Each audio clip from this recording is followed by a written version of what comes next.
Down in the shadows where the courthouse stands, a gavel cracks a fading hands. Judge Gull, they whisper with a crooked grin, played the game where justice don't win. Free Rick Allen, let him go. Chains on the innocent, don't you know? When the truth's been buried and the lies unfold, the fire in the people burns hot and cold.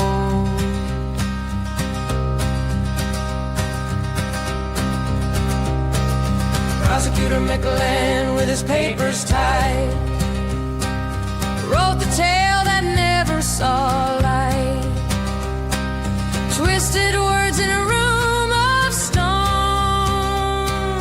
left Rick Allen to stand alone. Who will answer? Who will pay? The sun don't rise on a judgment day. Free Rick Allen, let him go.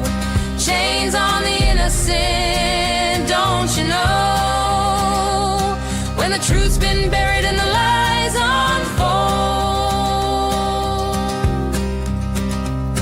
the fire in the people burns hot and cold. Officer Holeman, eyes like frost, drunk on power, the line got lost. Lock the doors, keep him inside, for justice limps where his footsteps stride.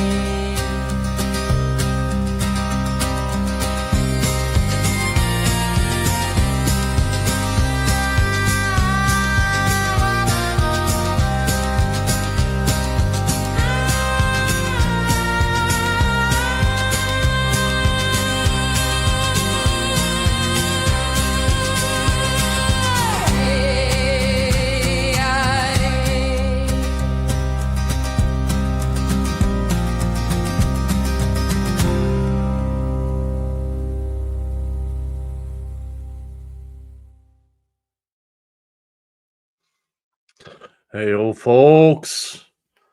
Oh, there. No. There. I'm trying to scroll to where we were. There. Okay. Welcome back. Welcome back. Welcome back. And yeah, we are here to continue the reading of the trial transcripts that we got now. Well, it's a month ago now, isn't it? And we have reached on my channel July 31st. It is a motion to suppress hearing. Now this is a cluster of hearing, 3 days: July 30th, July 31st, and August 1st. And we have reached July 31st. We are on volume 4 out of 21. I will be trying to get as far into this as possible, because as you know, I will be traveling to the US September 3rd, and will have limited. It will be limited how much I can read from it from then. So my goal is to get to the actual trial, if I can, and then continue with the reading of the actual trial on when I get back. Hello, folks. Hello to Gwendolyn. Hello, Becky. Hello, Coke Fairy. Hello, DSN. Hello, Donald. Hello, everybody over at Rumble. And yeah, as I said this earlier, reading this, knowing everything that went on meanwhile, and how Judge Gull acts reasonable, because it's just an act in this hearing, because she knows she is, it will sooner or later be public. It's taking a toll. It really does. I know other channels have had an AI reader do it. Perfectly fine with that. I prefer this way because then I don't have to pause. Might miss something. I just want to read it to you and have a discussion about it with you guys, and then also make some mental notes and make some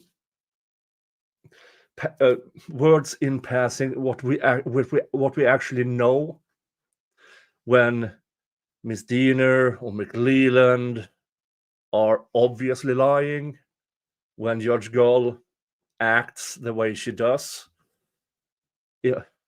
pretending to be a gatekeeper. Hey Johnny, good to have you here. So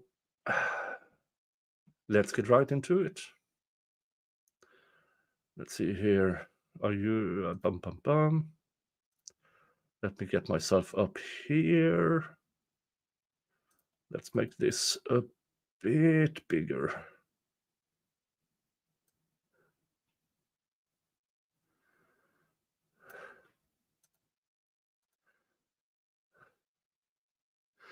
There, and let's get,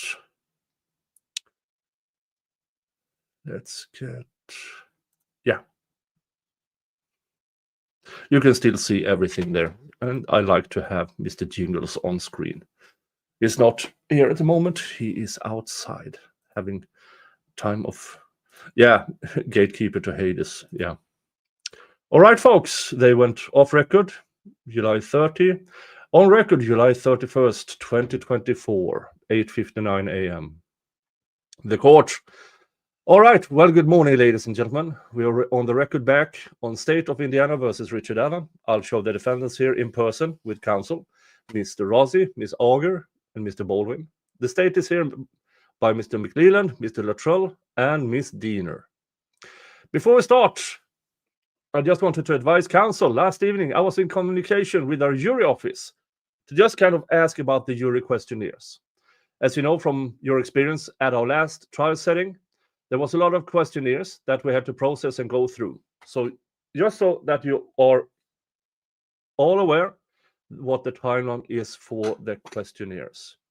They are going out this morning to the postmasters. Hold on while I get this over here. Rearranging a bit. If you have questions, do the big red question mark in front of it. That way I see it easier. Thank you. Just so you're all aware that what the timeline is for the questionnaires. They are going out this morning to postmasters. Postmasters will then make all the necessary copies. We're again going to be doing 600 questionnaires out to citizens of Allen County. They will receive the questionnaire sometime next week. There will be a letter contained in that questionnaire that just advises the juries that they have been selected as potential jurors in this particular case. I know you all looked at the questionnaires and submitted your requests, and those have been included in the gross questionnaire. They will be asked to return that questionnaire by August 5th. We will then return those or the questionnaires then to postmasters, and they will get those back to us, hopefully. That's a really short amount of time. They are sending them out on July 31st, and they are supposed to be back by August 5th. That's not a lot of days. Let's see here.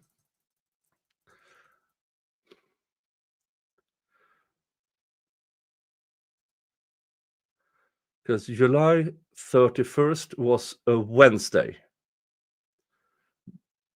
2024 was a Wednesday. They were sending in them out that day, meaning the people got it maybe the day after, maybe Friday, and then they were supposed to have them submitted back by Monday.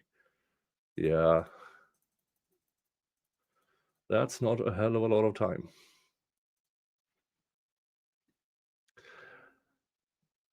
hopefully, we're asking them to have those back to us by August 23rd, and then we'll get those back to council, and we should have everything out. And I think last time you wanted them on flash drives and on in paper. So is that still your request for this round of questionnaires, paper and flash drive? Mr. McClelland, yes, Your Honor. The court, gentleman, lady, Ms. Baldwin, yes, Your Honor. The court, okay. Ms. Auger, yes. The court, okay. And then we'll get those delivered to council. Again, we'll be doing jury selection October 14th through the 18th in Fort Wayne, Indiana. We'll do the split check-in times like we had before with 8:30 in the morning and 1 o'clock. And you will get 50 euros per round. So we'll be doing 100 people per day and hopefully get a jury by the end of the 18th. So I just wanted to update council on my activities with our jury office. Is there anything that we need to do before we begin the hearing? And which motions to suppress are we going to start with? Are we doing the second statement or the motion to suppress, Mr. Rossi? Mr. Rossi, may I judge? Court, yes. Mr. Rossi, in consultation with our team over last night and this morning, we are moving to withdraw the statement. I'm sorry, the motion to suppress Mr. Allen's second statement to law enforcement. So that issue will not be addressed today, which leaves us with the other regarding incriminating statements. The court, okay. Mr. Rossi, thank you. The court, all right. So that was the motion to suppress accused second statement that was filed with the court on April 15th. And that is being withdrawn by counsel. Ms. Auger, yes, Your Honor. Thank you. The court, all right. Well, thank you then. We are proceeding on the motion to suppress filed April 11th of 2024. All right, you may proceed. Ms. Rossi, Judge, would the court appreciate some type of opening or waiving that, or the court, sure? Do you want to just get right into evidence? No, go right ahead. I know judges have different opinions about those kind of things. Go right ahead. All right. The motion itself is intended to address the issue of incriminating statements that were made by Mr. Allen while he has been housed at the Department of Corrections. Basically, we are here on some constitutional law issues today, which I have acknowledged in the past to some of my colleagues. It's not my strength, but I feel like I'm pretty versed on what's going on with Mr. Allen's detention circumstances. And what you're going to hear today is that there are several different amendments that apply. The first one, which is identified in our motion, is the Fifth Amendment, his right against self-incrimination, which is also joined by Article 1, Section 14 of the Indiana Constitution. The Sixth Amendment, his right to counsel, which is paired with Article 1, Section 13 of the Indiana Constitution. The 14th Amendment, Due Process Clause of the United States Constitution, which is paired with Article 1, Section 12 of the Indiana Constitution. There's a sprinkling, so to speak, of the Eighth Amendment in this scenario, which is the federal amendment regarding cruel and unusual punishment. But that actually flows through the 14th Amendment Due Process Clause. So I'm not going to put that amendment front and center today because he is not a convicted offender. But if you look at some of the case law that pertains to these detention circumstances, the Eighth Amendment is definitely part of that narrative. But the Eighth Amendment is connected with Due Process Clause. So really all those, all is covered by the umbrella of the 14th Amendment. So that's the basic law we're going to address. There's also going to be some discussion today about a couple of different statutes. The first one being Indiana Code 344631, and that is the statute that basically articulates the doctor-patient privilege, as well as other privileges that exist in the state of Indiana. The second statute, which is kind of married to this privilege statute, is 2533-117, and those are the exceptions to the privilege statute. And those two statutes are not overly complicated. Basically, the first one says that the doctor-patient privilege exists and that any communication between the two parties are confidential. The second one says, oh, there's an exception to that rule. And that exception is that if there are statements made regarding a homicide or a homicide case, that those statements are not privileged. So we're going to talk about those two things more at the end of the presentation. And I think that kind of covers the basic law. The other thing I would articulate to the court is that in terms of the statement themselves, I like to think of them in basically 5 different buckets, if you will. I tend to try to compartmentalize the things in my head, and using buckets is a way for me to do that. The first bucket would be statements that were made to family members. The second bucket would be statements that were made, they believe, to other inmates. They're going to be referenced as inmates' companions. In this case, basically individuals that were assigned by the prison to sit at his doorstep and theoretically observe him. The third bucket would be statements made to guards that were assigned to his doorstep, so to speak. The fourth bucket would be statements made to the warden and to the chaplain in written form. And then the fifth would be statements made to the psychologist, Dr. Walla. Dr. Walla, go fuck yourself. Who'll testify here today? So that's kind of my way of breaking this down, trying to make it consumable to the court, and I think that's how an approximate roadmap I'm going to follow. Thank you. The court, Ms. Diener. Ms. Diener, yes, Judge, may it please the court. The state has filed a motion to dismiss the request for a suppression, and that would be where we would begin. I would agree with Mr. Rossi on his summary of the constitutional amendments, or the one that pertain to their requests, and also the doctor-patient privilege and the exceptions that flow from there. We specifically filed that motion with regard to a psychologist, so that is the one we're prepared to address today. I would agree with Mr. Rossi that there are categories of statements, and I would mirror his list, except to say that there is another category that contains multiple people within those buckets. So we do have calls to family. We do have statements to inmates that were assigned as companions at his door, or we do have statements to guards that were assigned as companions to his door. The warden, Dr. Walla. We do not have access to chaplain. None of those have been provided to us. So to the extent there are any to the chaplain, I don't know if that was an oversight because we were asking for mental health / medical, and that's somehow in another category. So the state doesn't have the chaplain records. Dr. Walla. But then there's also video movement of Mr. Allen during which times he's making statements. And that may include nursing staff, the physician, Dr. Martin. It may include Dr. Walla. It may include the warden. But those statements might fall in another category. I would put them in another category. And so we may address some of them in that context. The court. Why have the chaplain statements not been provided? Mr. Rossi, may I? The court? Yes. Judge, I appreciate her bringing that up. Actually, I'm not able to locate that. There was a reference, I think, in the deposition, maybe with Warden Galipeau, or maybe it was in one of the other thousands of documents that I saw that there may have been some type of letter written to the chaplain that may have been incriminating, and I was not able to locate it. But so I'm glad that she brought that up because I don't really have it. I just know that there is some reference to it somewhere in the record that it might exist. So that's my response. I do have a couple of things too. The court, go ahead. Just to follow up on Ms. Diener's statements. This is kind of my view of how this might work, subject to the court's input. What I did today, and I actually talked to Ms. Diener before today, I think what you're going to get are exhibits from us that just basically have,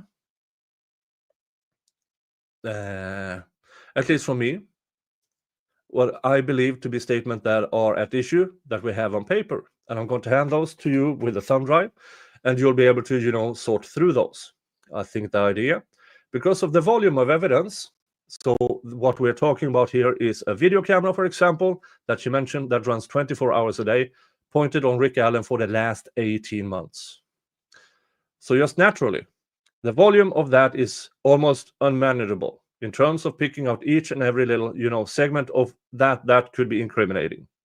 The second, and this is also in the video bucket, would be there is evidence. You will hear that they also used a handheld camcorder that was focused on him whenever he would be moved outside of his cell.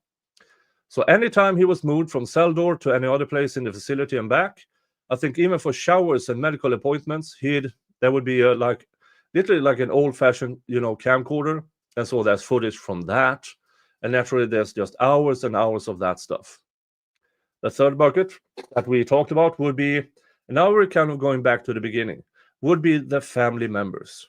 And that would be in the form of audio and transcribed statement from that audio.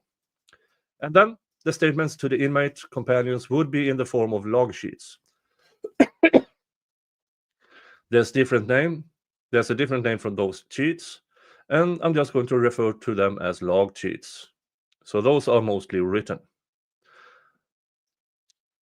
And then the same with regard to guards. And then the warden is just a ladder. So my point is, in telling you all this, is that because of the volume of all this, it's difficult to be confident that I've got everything marshaled in one place and packaged for you to say, okay, these are the only statements that matter. So my view of this is that if the court either grants the defendant's request, or either in whole or in part, or in some kind of limitation on this, that we would probably come back and have kind of a second hearing, if you will, where we are filtering through some of this. It's not just as simple as saying, he said on April 1st that I killed those 2 girls, because what happened is that statement is made, and then 6 months later, there's a statement to the effect of, well, they say I confessed. And so it's, I guess, for a lack of better phrase, it's kind of fruit of the poisonous tree stuff. I don't want to get too technical, but that's the challenge with all this. And I'm trying to explain to the court my view of how we could work through that, if there's some limiting instruction given by the court in whole or in part. Anything else, Miss Diener? Miss Diener, no. All right, you may call your first witness. Mr. Rossi, Judge, I'd move for a separation order. May I just identify the witnesses and then you can admonish them? The court, yes. Mr. Rossi, are they all in here? Ms. Diener, and before he steps out, Your Honor, I want to make a legal argument on dismissal of their motion for failure to be specific enough for the state to respond, if I may. Who steps? Again, feel like they're missing between here. Between this and this. They haven't identified the witnesses, and here, before he steps out? What? Ms. Diener, we did file a motion to dismiss the suppression on May 17th, and the reason for such request was that in our response to the motion, we laid out some case law that I would ask the court to consider as a result of today's hearing if witness testimony is taken with regards to whether the defense is even stating a claim that can be granted by this court. The motion itself starts out telling the state that they want to suppress all statements to state actors. So in interpreting that into plain language, that would not include statements to his wife or his mother, because they are clearly not state actors. Then we could have a debate about whether the guards or the nursing staff or the doctor or the psychologist who are there to do their job are acting on behalf of the state. How is that a debate? They are hired by the Department of Corrections.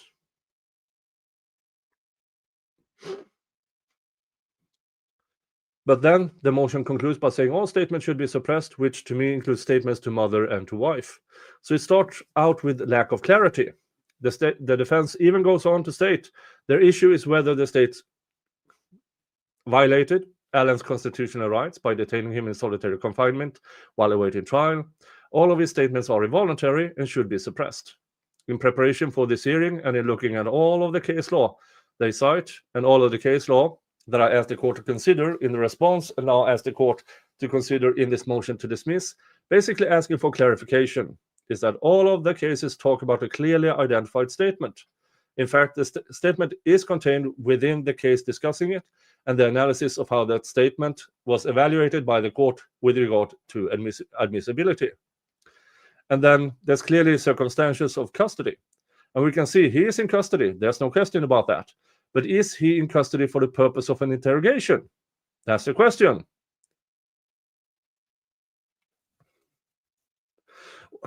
I see the state's point here. Problem is, everybody, Dr. Walla, the guards, the inmates, are all telling Rick to confess. Walla is basically her entire time there with Rick is, in my opinion, feeding him information that he shouldn't have.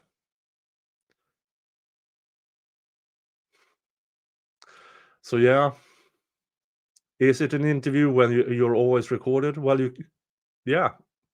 Is it an interrogation? Maybe not in the technical term, but they are monitoring him day and night in solitary confinement, in my opinion, for that sole purpose, to get statements they can use. And that, in my opinion, is equal to an interrogation. That's the question. You can take the words out of context. And so the case law talks about custodial interrogation by law enforcement on someone acting on behalf of law enforcement. And so when you say we want to exclude everything that is said to a state actor, someone might say, well, a person employed by the DOC or by a contractor who provides the personnel to the DOC, clearly they work for the state, they're getting paid by them, but that doesn't mean they're acting on behalf of the state in the context of custodial interrogation. Yeah, that's one way to see it. And that is what is missing from this equation. And so without them making an allegation that the state, through law enforcement or someone on behalf of law enforcement, has acted to influence or coerce the defendant's situation, has acted to influence or coerce the defendant's situation. Let's see here. The original safekeeping order, ex parte, without Rick or his then attorney present. Yeah, I would say that is coercing the situation. From the very beginning, they knew the case was absolute horseshit, and if they needed a confession, and how to get a confession, put somebody vulnerable in solitary confinement. I believe that their motion fails before we even get to the first witness. Interrogation is defined in Curry v. State, which I cite in the response, found that blah, blah, blah, indicates that interrogation can only extend to works or actions on the part of the police that they should have known were likely to elicit an incriminating response during custody questioning.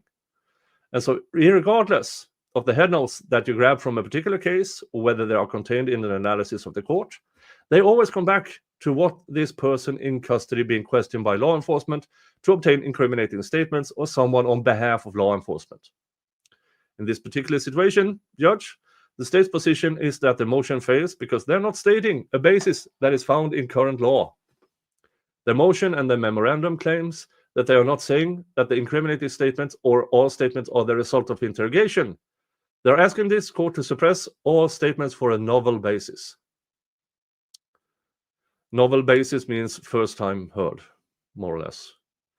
They say that they want the court to make new law here by saying coercion illegally directed to Richard Allen resulting in involuntary statements that he made to state actors, not that the coercion came from state actors or that the statement was the result of interrogation. But he also made incriminating statements to his wife and his mother, and there would be no state actors in those. No, but they would be the result of the other things.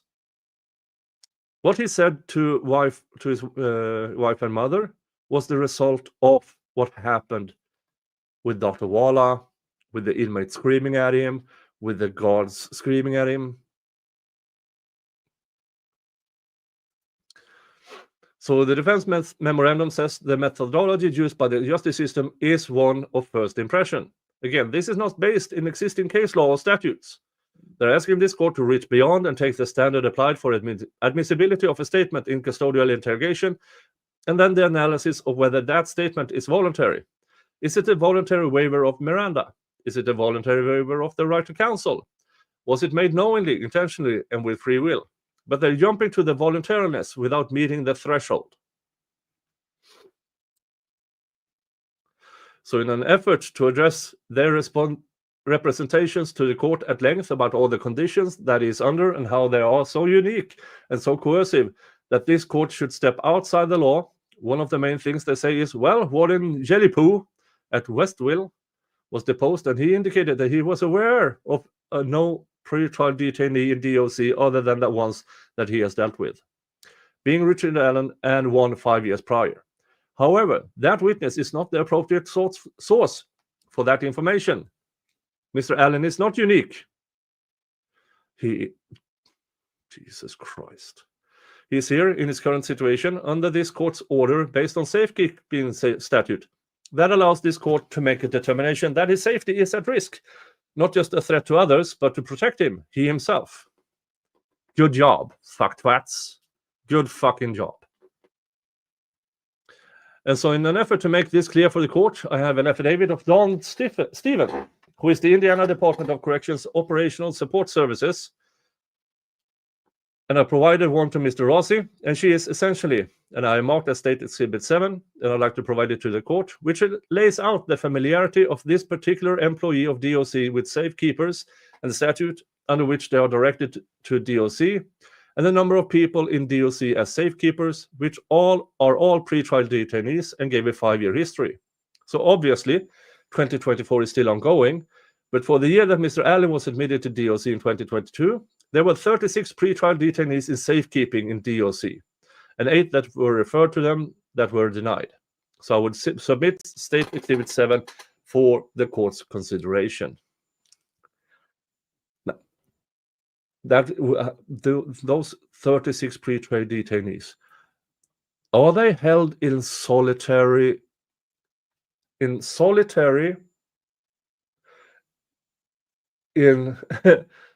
within a max prison? And not only that, they are in a place where others who can't abide by rules, he's in there as in solitary. Jesus. Mr. Rossi, no objection. All right, without objection, 7 is admitted. Ms. Dina, so Judge, to sum up the state's position, we believe that it is the defendant's obligation under criminal rule of procedure to clearly state items to be suppressed that actually have a basis in law for a suppression. We feel that their request, as it is stated in this motion, is asking the court to create new law outside of what exists, and that a legal basis for that does not exist. They say his pretrial detention runs afoul of his constitutional rights. Therefore, any and all statements should be suppressed. The defendant is charged with 2 counts. Well, the murder of 2 people. He has 4 counts. There is no statutory right to bail. People who are charged with murder are generally found in pretrial detention. It would be very unique for someone not to be. And if the DOC is following their standards and following this court's order and following the procedures for where it's placed, then his placement is not illegal, and nor the circumstances of his detention. This is basically Ms. Diener arguing, Your Honor, people who are presumed innocent, the law allows us to torture them.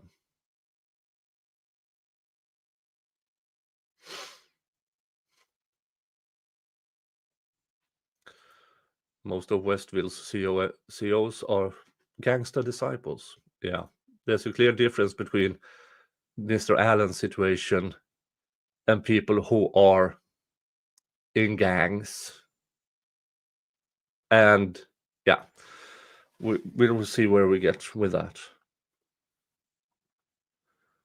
So the law does not provide a basis for suppression due to environmental factors without a person identified that would render all statements involuntary. I would submit that the defense is fully aware that his statements were unsolicited in the presence of self-ending companions, staff, medical personnel, mental health personnel, the warden, the lead psychologist, Dr. Walla, and to his mother and his wife, and custodial interrogation. By any legal standard, is not taking place. For that reason, we ask the court to dismiss their motion for non-compliance under Rule 27B and the existing law that we have to work with today. Mr. Rossi, thank you, Judge. So let's talk about Rule 2.7, the trial rule that regulates the filing of motions and the parameters for how that occurs. If you look at 2.7, first of all, I guess I should just point out the obvious, that we're in a notice of pleading state. The rule does further define that general concept that all lawyers are familiar with. And in this particular rule, the language that's pertinent is the following. It says, quote, all written motions must include specific contentions supported by cogent reasoning and pertinent legal authority. So there are 3 prongs to that. Specific contentions, cogent legal reason, and the pertinent legal authorities. And I would suggest to the court that the first part of that, the contentions, all you got to do is just Google the synonyms for that word, and what you're going to find is that contentious means a dispute or an argument. So you have to raise a dispute or an argument in your pleading. It's as simple as that. which also is consistent with the notice of pleading concept. Pertinent legal authorities, specific contentions. The second one is the cogent reasoning. Well, that's the argument section, which is contained in the memorandum, which is required to be offered up in some form with the motion itself. And we did that. The memorandum has plenty of detail and citations to all the authority, a nice roadmap for you to work through each of those statements and confirm that those facts are in the memorandum are accurate. That's the cogent reasoning portion of the rule. And then the pertinent legal authorities. Of course, there are authorities cited in the memorandum, which I think we gave you. Well, I haven't given you a table of those authorities, but they are cited in there. And so you can shepherdize those citations and work through that in any manner you see fit. So I think the rule itself and the language of the rule is drafted, in a kind of parallel with the idea that we're in a notice of pleading state. And I think for those reasons, the motion meets the minimum requirements. The other thing I would say is the motion itself does reference these buckets of statements, save the video statement that been mentioned by Ms. Diener earlier. And I do agree that those would also fall within this umbrella of statements. But it does mention each of those. The statements to the inmates, the statements to the family, the statements to the warden, and so on and so forth. So there is some more detail in the motion. The body of the motion itself. The very first paragraph references any and all oral and written communications, confessions, statements, or admissions alleged to have been made during his pre-trial detention. That covers, the gamut of statements that we will be addressing today. The state claims that the state wants to drag the court into this idea or this argument that, well, this is about the custodial interrogation. And I do agree with that in part. There's obviously no argument that he's not in custody. He is obviously in custody, is the other way of putting that. So that's really not on the agenda for today. Whether or not these are interrogation is an issue of fact to be determined by the court. And I would suggest that that is probably where the battle is. Where are the parameters, or what are the parameters as to whether or not any particular conduct by the state rises to the level of an interrogation? And so that's going to be one of the things the court's going to have to reconcile moving forward. Your Honor, to the law. Here's the facts. Now look at the law. That only pertains to the Fifth Amendment. This motion also referenced the Sixth Amendment, on which Mr. Allen's right to counsel at all critical stages of the proceeding, and to the extent that he is detained by the state, and to the extent that they are assigning state actors to his surveil or his observation, and those people are engaging with him. The defense argues that those are critical stages, and so the Sixth Amendment applies too, which is not an argument about custodial interrogation. In addition, the 14th Amendment, also referenced in the motion, the due process clause, kind of the umbrella again here, applies as well. And that's nothing to do, the standard has nothing to do with a custodial interrogation. So there are other bases upon which the motion is brought to the court today. One second, please. From a practical standpoint, I think the argument in the motion to dismiss is, well, we don't know what statements they are talking about. If you just read the motion, that's really what it says. And the practical side of this is that's why we have hearings, is so we can educate the court about the details involved in these circumstances. And again, I would report to the court that there have been 2 depositions taken in this case that I think are pertinent. One of Warden Galipeau, who you are going to hear soon, and the second by Dr. Waller, who you're going to hear from today. And throughout the course of those depositions, the parties, both the state and the defense, vetted, if you will, or I should say, reviewed the documents and other forms, whether it be video or audio, that these statements were made. And in fact, I believe, I'll ask her when she's on the stand today. I believe I gave all of those documents to Dr. Waller before I deposed her. I packaged them up and sent them to her and said, you need to have these ready to go because we're going to talk about them. And I packaged those up for the court today, again, in the exhibit. So I think there will be some definition, if you will, of those statements that would be offered up at a hearing. This is what hearings are for. And beyond that, I have one other thought, but the other thoughts are kind of obvious, and that is is that a great deal of this information were given to us by the state. So, to sit and act like I don't know what the statements they're talking about. Yeah, I mean, technically, maybe when it comes down to every little statement, because of the volume of them, it's hard to track. But this is information by and large, save Dr. Wallace's involvement. But the rest of the information is given from them. It's the typical, here's your weekly discovery dump. Here's more video. Here's more audio. Here are transcripts of statements to officers that police that law enforcement team has gone up and interviewed. And they gave those to us. So we learn about them later in time. But these are things that we've gotten from them. So it's not like there's some, that we're playing some reindeer games here and, not offering these things up. We're getting them from them and trying to sort through all those to figure out, what's damaging and what's not. And so that's the context of those. And I'll finish with this. The state argues that the basis upon which we are requesting suppression is novel. That was the word she used, novel.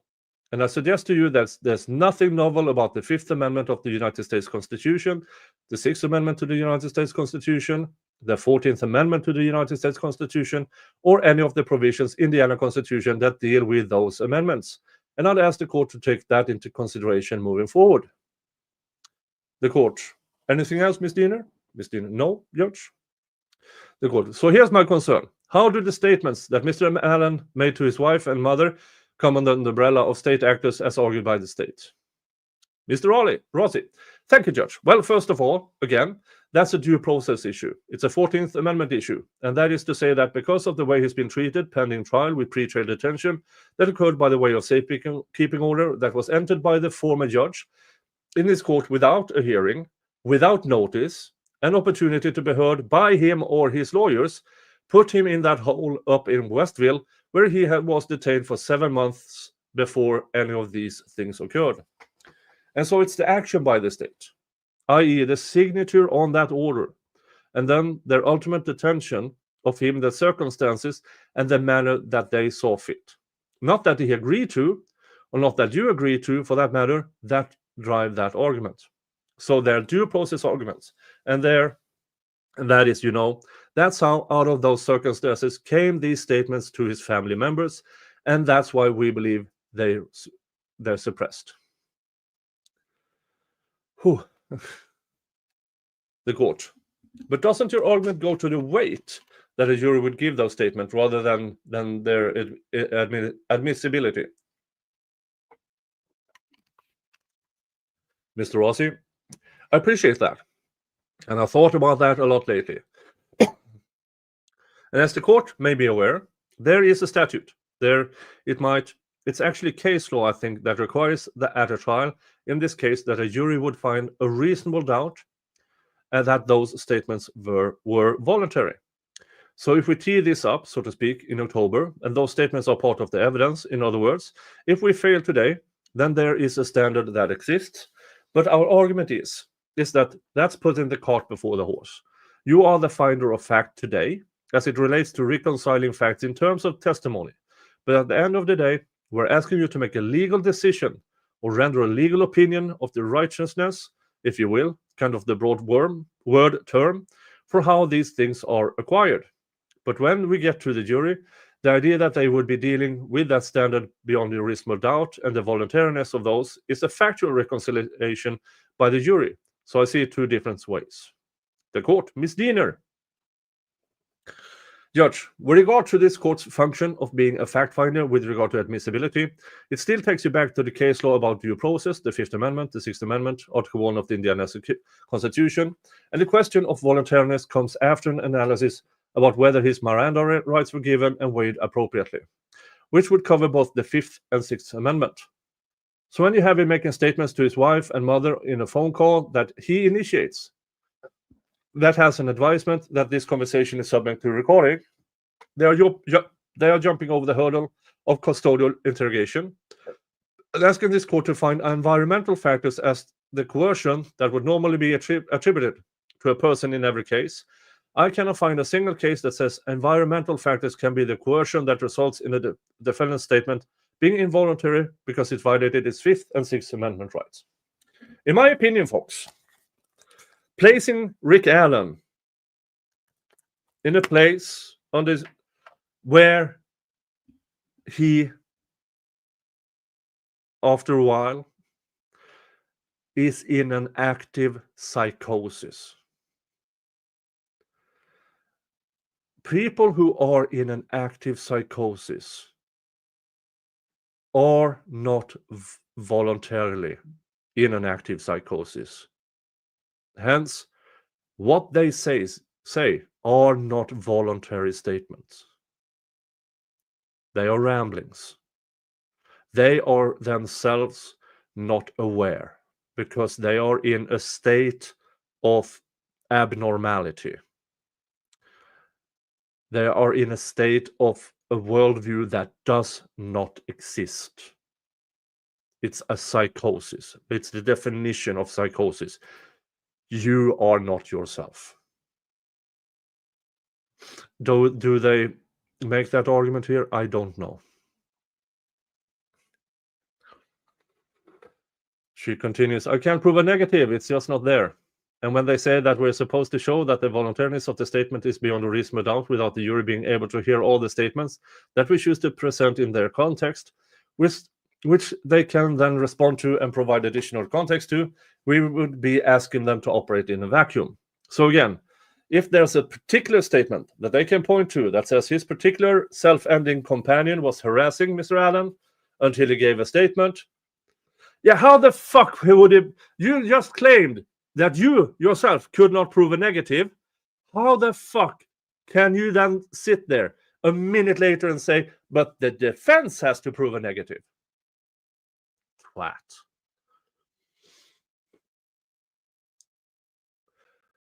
Then let's talk about that. We wouldn't want that to be happening, but we're talking about 61 statements over the course of 2 months that are all made to all of these buckets, and they are giving over a period of time to different individuals. During an active psychosis, you cunt. If you can point to a person that interrogated a statement out of them, we would be happy to respond in kind.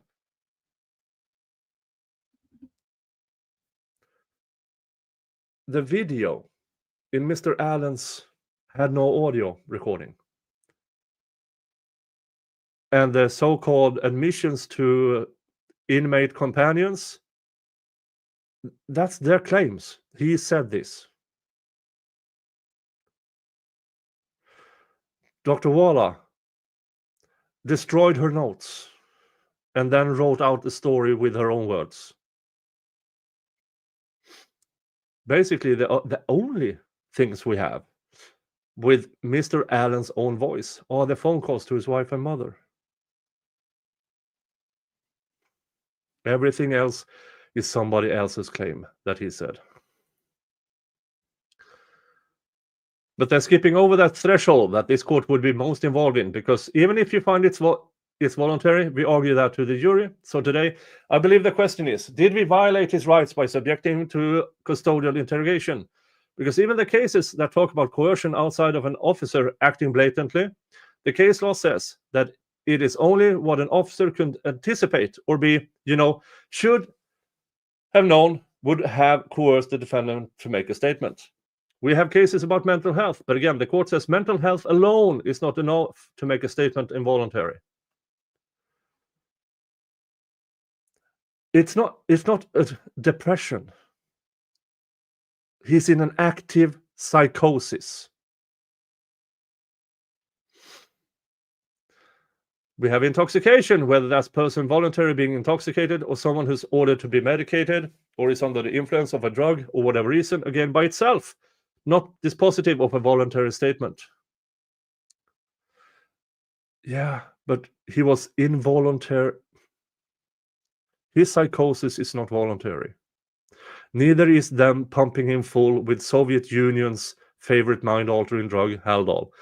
He is not voluntary with Dr. Walla, who is feeding him information.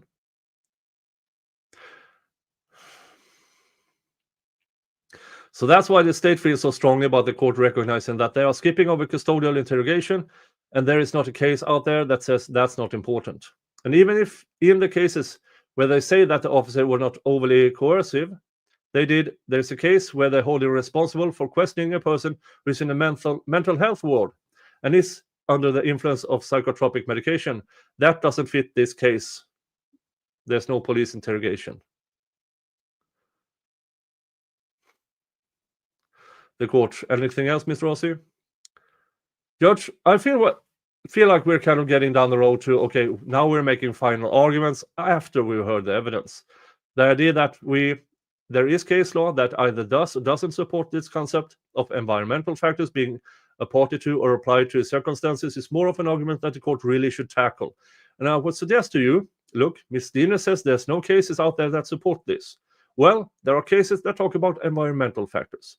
The majority of those cases pertain to circumstances where you got police officers bringing in accused parties or suspects of persons of interest and putting pressure on them in different circumstances, whether it be locking them in a room at the police station with no light for hours and hours and depriving them of food and all these other things that are environmental factors.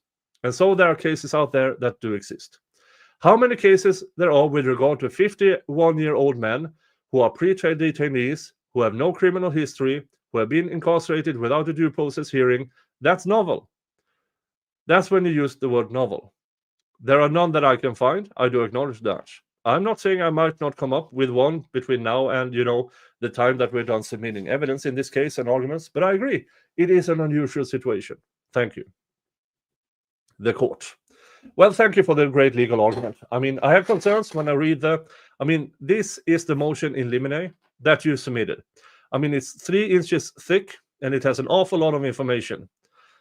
The state then filed its response requesting dismissal, and the state's arguments are well-founded.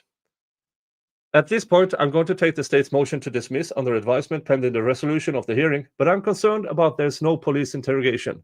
And I'm concerned that there's family members that are clearly not state actors. But we're all here, and I will take the state's motion under advisement, and you may proceed. That is Judge Gull saying, I'm going to grant the state's motion. But at least they got a hearing on it.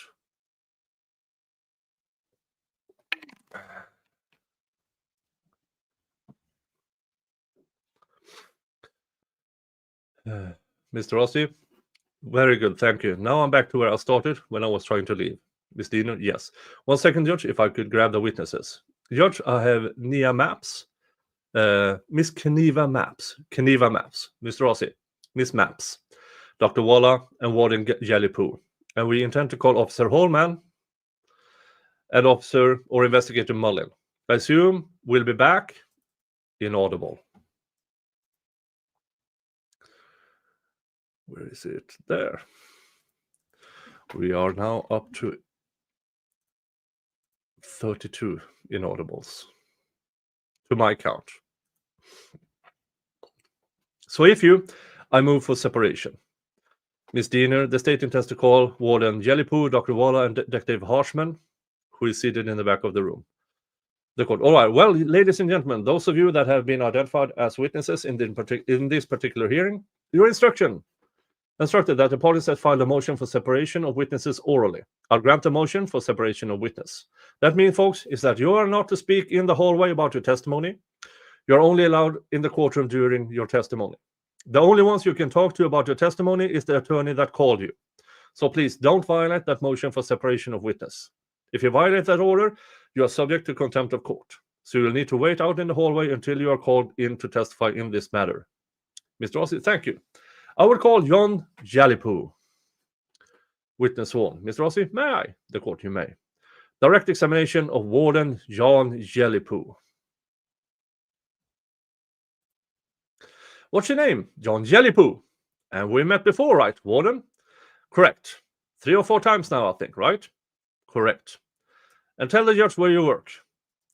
Currently, I work at LaPorte Juvenile Correctional Facility. So he's been demoted from max prison to juvenile correctional facility by this time. Okay, and how long have you been at there? And in what capacity are you employed in LaPorte? I'm the warden at LaPorte Juvenile. All right. And now how long have you been with the DOC? Approximately 28 years. Okay. Mr. Rossi, the sound is, we're getting like that. Court reporter, if you can move the microphone away. Witness, away? Oh, just move the microphone away. Okay. Warden, the court, yeah. And I think if you just speak up loud, it will capture you. We are still experimenting with a new system here, so bear with us. I will. You said you've been with the DOC for about 28 years. Correct. You were the warden at Westville. Is that right? Correct.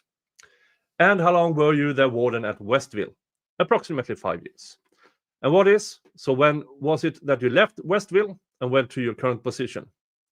I believe I started at Laporte beginning of February, so 8 months roughly. And you suggested to me previously, did you not, that you basically had a lateral, I think that was the way you defined it, a lateral transfer, a reassignment.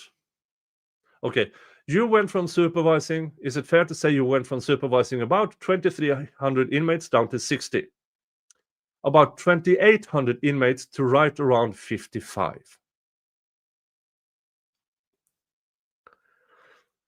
So 2,800 adult felons at Westville, roughly, correct.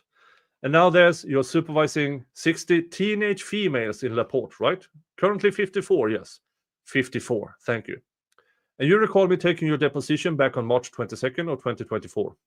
I do. You took an oath at that time to tell the truth, is that right? Correct. And you did that, right? Correct. I asked you, do you recall me asking you questions about Mr. Allen's safekeeping order and generally how familiar you were with those circumstances? Correct. Did you tell me that you were not aware of any other circumstance in the time that you have been at the DOC where someone in his situation have been confined on a solitary basis? Confined on a solitary basis? We have 255 on a solitary basis. It was the first safekeeper I said that I had. Yes. Yes. So you told me this is the first time you've ever been in a situation involving a safekeeper in Richard Allen's circumstances. Answer, yes. That this is the first one I've been involved with. 28 years. Correct. And one of your responsibilities, is it fair to say that one of your responsibilities as the warden is to manage the custodial staff and the inmates at the prison? That is correct. Yes. And that would include having knowledge of what kind of offenders are being housed there, safekeepers, those type of things. Basic knowledge, yes. And do you agree that Mr. Allen was held at your facility in Westville for the better part of a year? Yes, I would concede to that, maybe a little longer.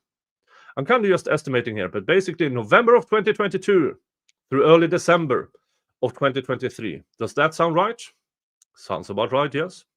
And is it true that during that time that he was either on constant watch or on close supervision? Or neither, correct. Okay. There were times when he was on neither of those. Yes, there were times where he was off mental health orders.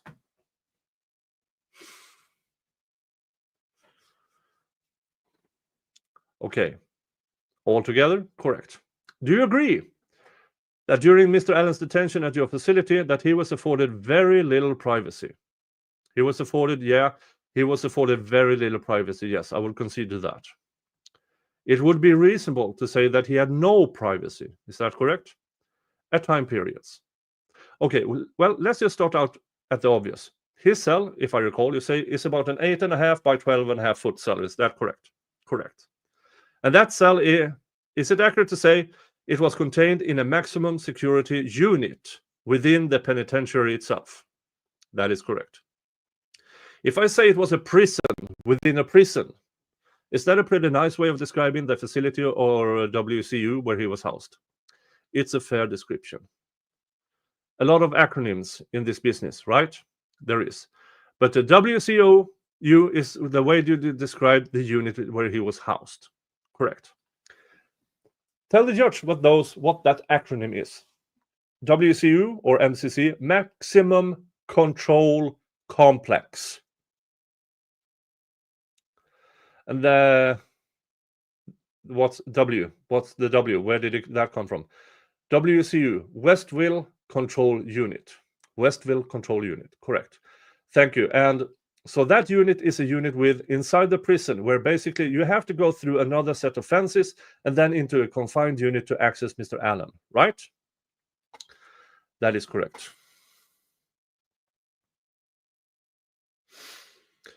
And is it true that during his entire stay at the facility that he had a video camera installed in his cell? That is correct. Okay, in that particular cell, well, you have to correct me. I think it was A107. That is correct. That cell is fair to say is used for specific purposes. Yes. And one of those purposes is that it was used for monitoring self-ending offenders. That is true. Is it also accurate that that cell was situated in a unit where there are a number of other confinement cells? 55. And those are all very similar in terms of their characteristics, right? All the same except for the bed, yes. Same size, I was going to say amenities. That's probably not the right word, but in general, same dimensions. Same dimensions? Yeah.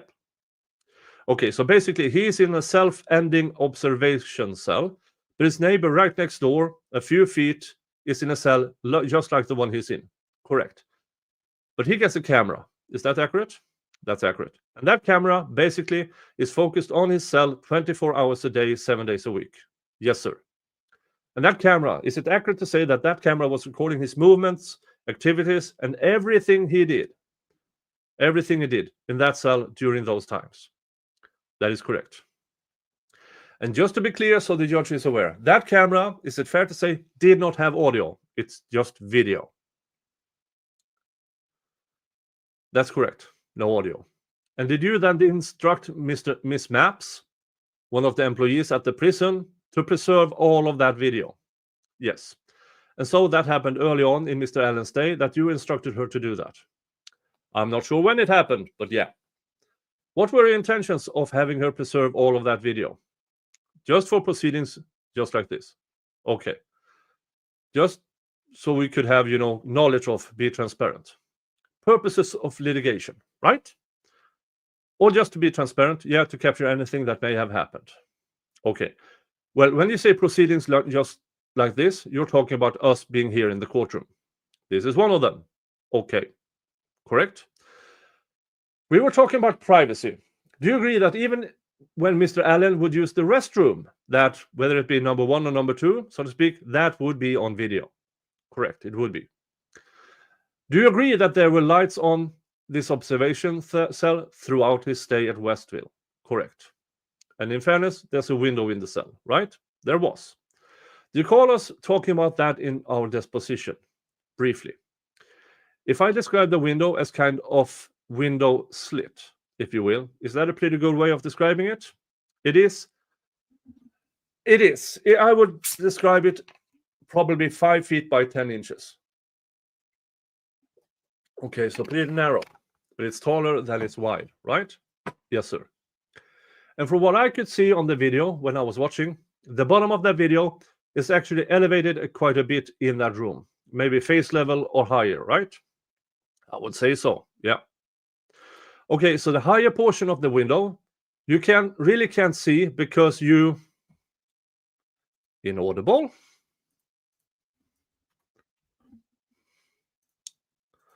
Inaudible number 33. Right? Now the window probably I would say waist high maybe. Okay, do you recall me specifically Mr. Allen's window being damaged when he was moved into that cell?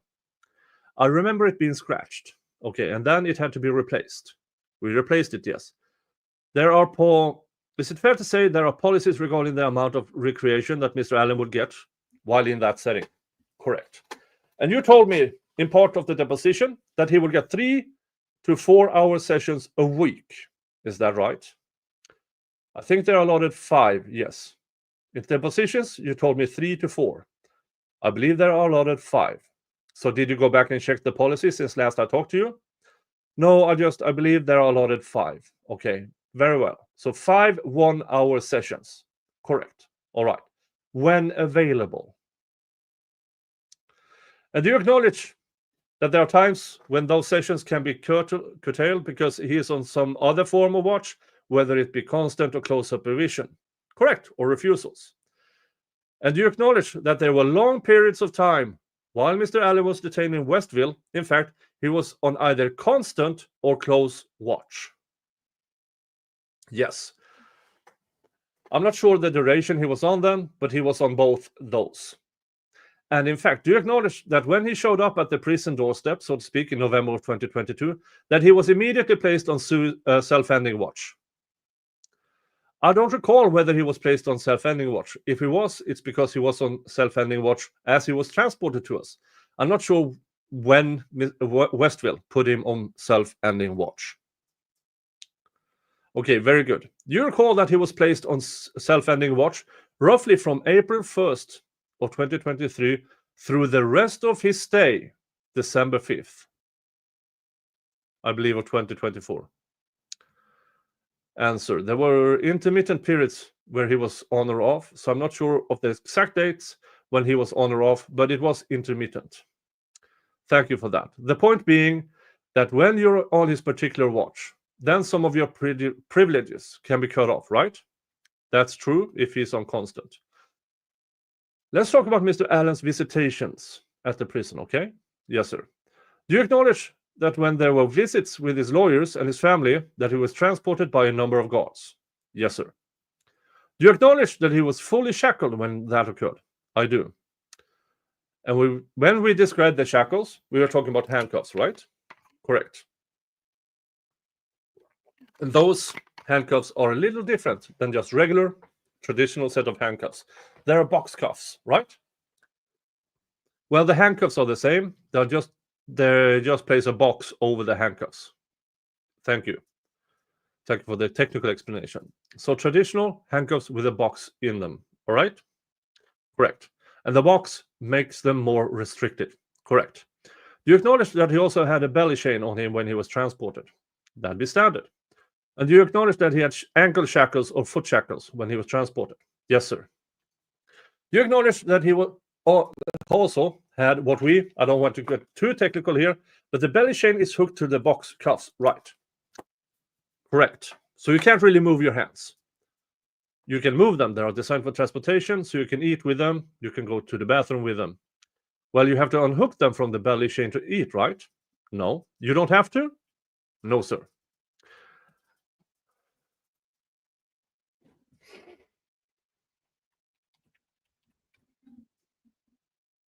Let me just show you.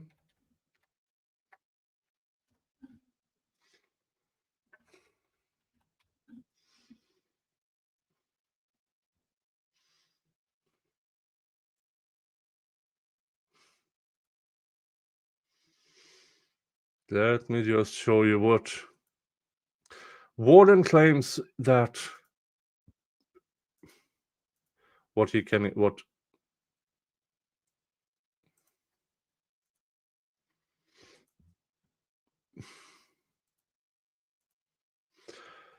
Warden Galipeau. How is Rick Allen supposed to eat with his hands restricted like that to his belly chain? You lying sack of shit. Burn in hell, you fucktwat. You, Warden Galipeau, there's a reason why you are no longer a warden. I believe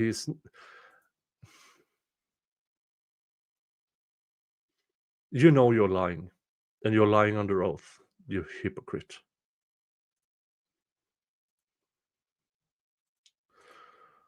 All right, let's get back to this.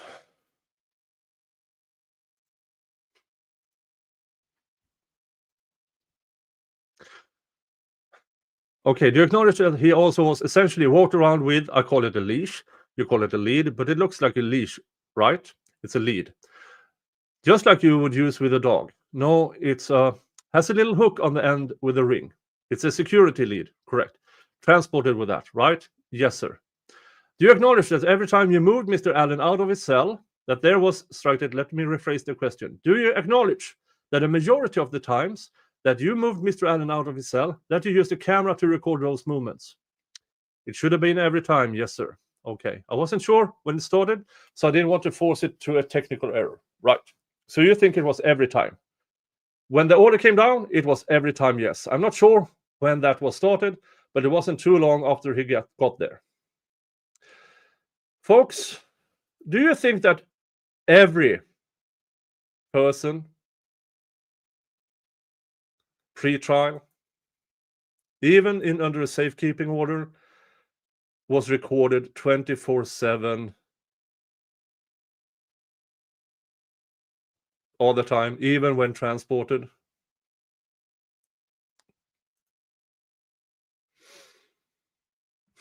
I doubt that every pre-trial detainee under a safekeeping order is monitored like this 24/7. I highly doubt it. Could be wrong, but I highly doubt it.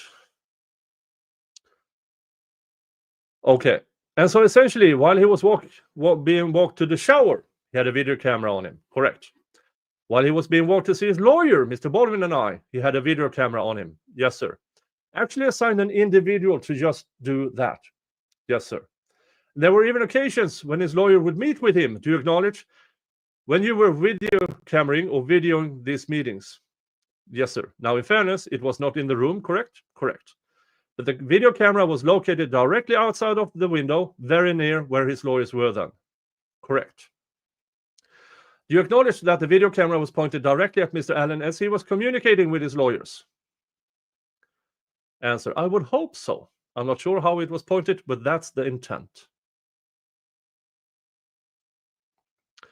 And that he was required to sit in certain spots that would be for him certain chairs. Correct. So that the video could be affixed to him firmly. When he was on self-ending watch, correct.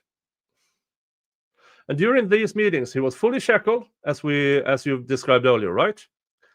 I'm not sure if I know he was unshackled during his visitations. What about the meeting with his lawyers? I'm not sure. I don't recall. I didn't walk him down there. Okay. Did you ever look at any of the video? Not that video. No. Not any of the video. Not with the attorneys. No. Not by yourself. Never. How fucking convenient. Okay, you mentioned his visitations and you thought that he was unshackled just a second ago, right? He was. Let me educate the judge about that. So he was taken to visitation in the shackled manner that we discussed. Is that accurate? He was transported there, correct. Okay, and then when he got there actually is a process where you go through that's called changing of wardrobes. Correct. And he was allowed to sit at the table during that visit, right? He was. And his wife he was allowed a brief embrace with her. Is that accurate? I believe so, yes. And do you acknowledge that the two of them were required to sit at a specific table in that visitation room? That's policy, yes. And do you acknowledge that that visitation room was basically empty with the exception of a couple of lawyers and some prison guards? It was empty because we made accommodations for Mr. Allen, correct? Okay. And do you acknowledge that there were prison guards that were located near him while he visited with his wife? Absolutely. And they are basically sitting on each end of him as it and talked to his wife. When they were in the room, I'm not sure where they were standing, but they were in the room. Well, we talked about this before, haven't we? When I took your deposition. I'm not sure we talked about this specifically, but I'm sorry, I didn't mean to talk over you. I don't know if we talked about this specifically, but there's guards in every visitation room. All right. Well, there are guards located around the visitation. Is that right? Correct. Those people could overhear the things that were being said in the room with him. I don't know where they're standing at. All right. Do you acknowledge that he was not given the basic provision of water during those visits? There's no water during visits. There what? There's no water during visits. So the answer is yes. The answer is yes.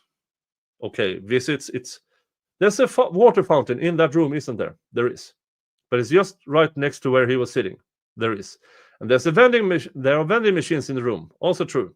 And when other inmates have visitation, the family members gets to buy things for them, don't they? I believe $4 or $5. Correct. Well, there's like 10 vending machines in there, right? There is. Okay, so having something to drink in that room is not a novel idea, is it? Having something to drink in that, nobody from Westville gets water in there. Why the fuck not?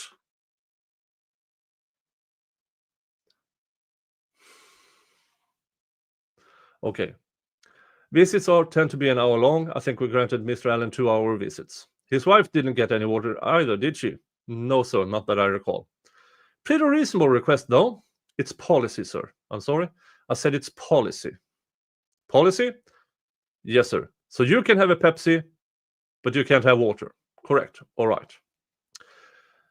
You're not allowed to get up. Is probably why that's there. You're not allowed to use the restroom. You're not allowed to use water. You're not allowed to get up and walk around. Your visitors can, but the inmates cannot. All right. So there's no reason why she shouldn't have been able to get a drink. I'm not sure. Do you recall that during Rick's stay at the unit, that there were tasers that were used to assist with his detention? I recall 2 incidents, yes. And do you recall that those incidents basically involved a situation where he was placed back in his confinement cell and wouldn't remove his hands from the cuff ports? That is correct.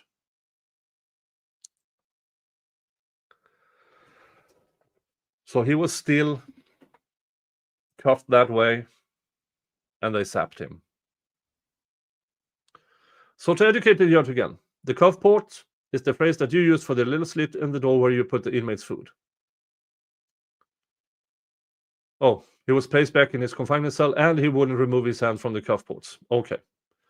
So to educate the judge again, the cuff port is the phrase you use for the little slit in the door where you put the inmate's food. Correct. Or pass other items to the inmate without opening the door, right? Yes. And that cuff port, actually, I looked it up on the internet the other day to see. I thought it was like 5x10 portal or something. Is that generally? Answer, I don't know the dimensions of it. I would guess, just guessing, probably 3 foot in diameter, 8 inches high. Okay. When I say 5x10, I'm talking inches too, just to be clear. You think about 3 foot wide? Probably, yeah. But that's what you use for taking handcuffs off and things like that, right? And pass food. We're talking about the use of force. Is it accurate to say that the 2 times that the taser was at least deployed was because he wouldn't take his hand out of the cuff port, right? Correct. And I suggested, why don't you just walk away for a second until he takes his hands out and then close the door, right? Remember we suggested that to you? I remember that suggestion. And what was your answer? I don't know what my answer was, but my answer today was that it would be dangerous to leave the cuff port open. Okay, because he was some threat to those officers? He could be, yes. I mean, he's the most confined place in your entire prison, right? All 255 cuff ports are shut. Okay, but do you agree that he was in the most confined cell in your entire prison? Same cell, just with a camera. Did he have any track record at all of doing anything to harm any of the guards? Not that leading up to those circumstances. Not that I recall. So he wasn't a threat to anybody, was he? There was a non-compliance, but not a threat, no. So when you don't comply, you get punished by getting tased. Is that what you're saying? If we can't secure your door, yes. Now let's talk about statements made by Mr. Allen. You told me that you heard him make some incriminating statements. I think you told me about 3 to 5 different times when you were at the prison, roughly. And those all occurred at the cell door. Is that accurate? Either through the cell door or through written communication. Okay, well, I'm talking about what you heard. Yes, through the cell door. And do you acknowledge that those communications also occurred when someone else from the prison, whether an inmate companion or a guard, was present? Yes, sir. And you told me that you never documented any of this stuff, right? I did not. What a fucking coincidence. So, no traceability. Whatsoever. No traceability. Trust me, bro. He said it. But those interactions would have been documented by either a prisoner or a guard. They could have been, yes. And I think what you told me was, forgive me if I'm wrong, but those statements that he made were what I'm going to call my term generic statements. Basically, I killed those 2 girls. There were he mentioned them by name. Okay, he mentioned them by name. Nothing. There was no detail involved in those statements, right? Other than that. No, sir. Now, you were aware, were you aware that there was an active law enforcement investigation ongoing while he was detained in your prison? I wasn't aware of it. What? Warden Galipeau, are you retarded? Are you actively retarded? You have what you know is a pre-trial detainee in your prison. and you claim you are not aware that there's an ongoing investigation? Are you actively retarded, Warden Galipeau? I bet either you're lying or you're clinically retarded. You didn't know that? It wouldn't surprise me, but I wasn't aware of it.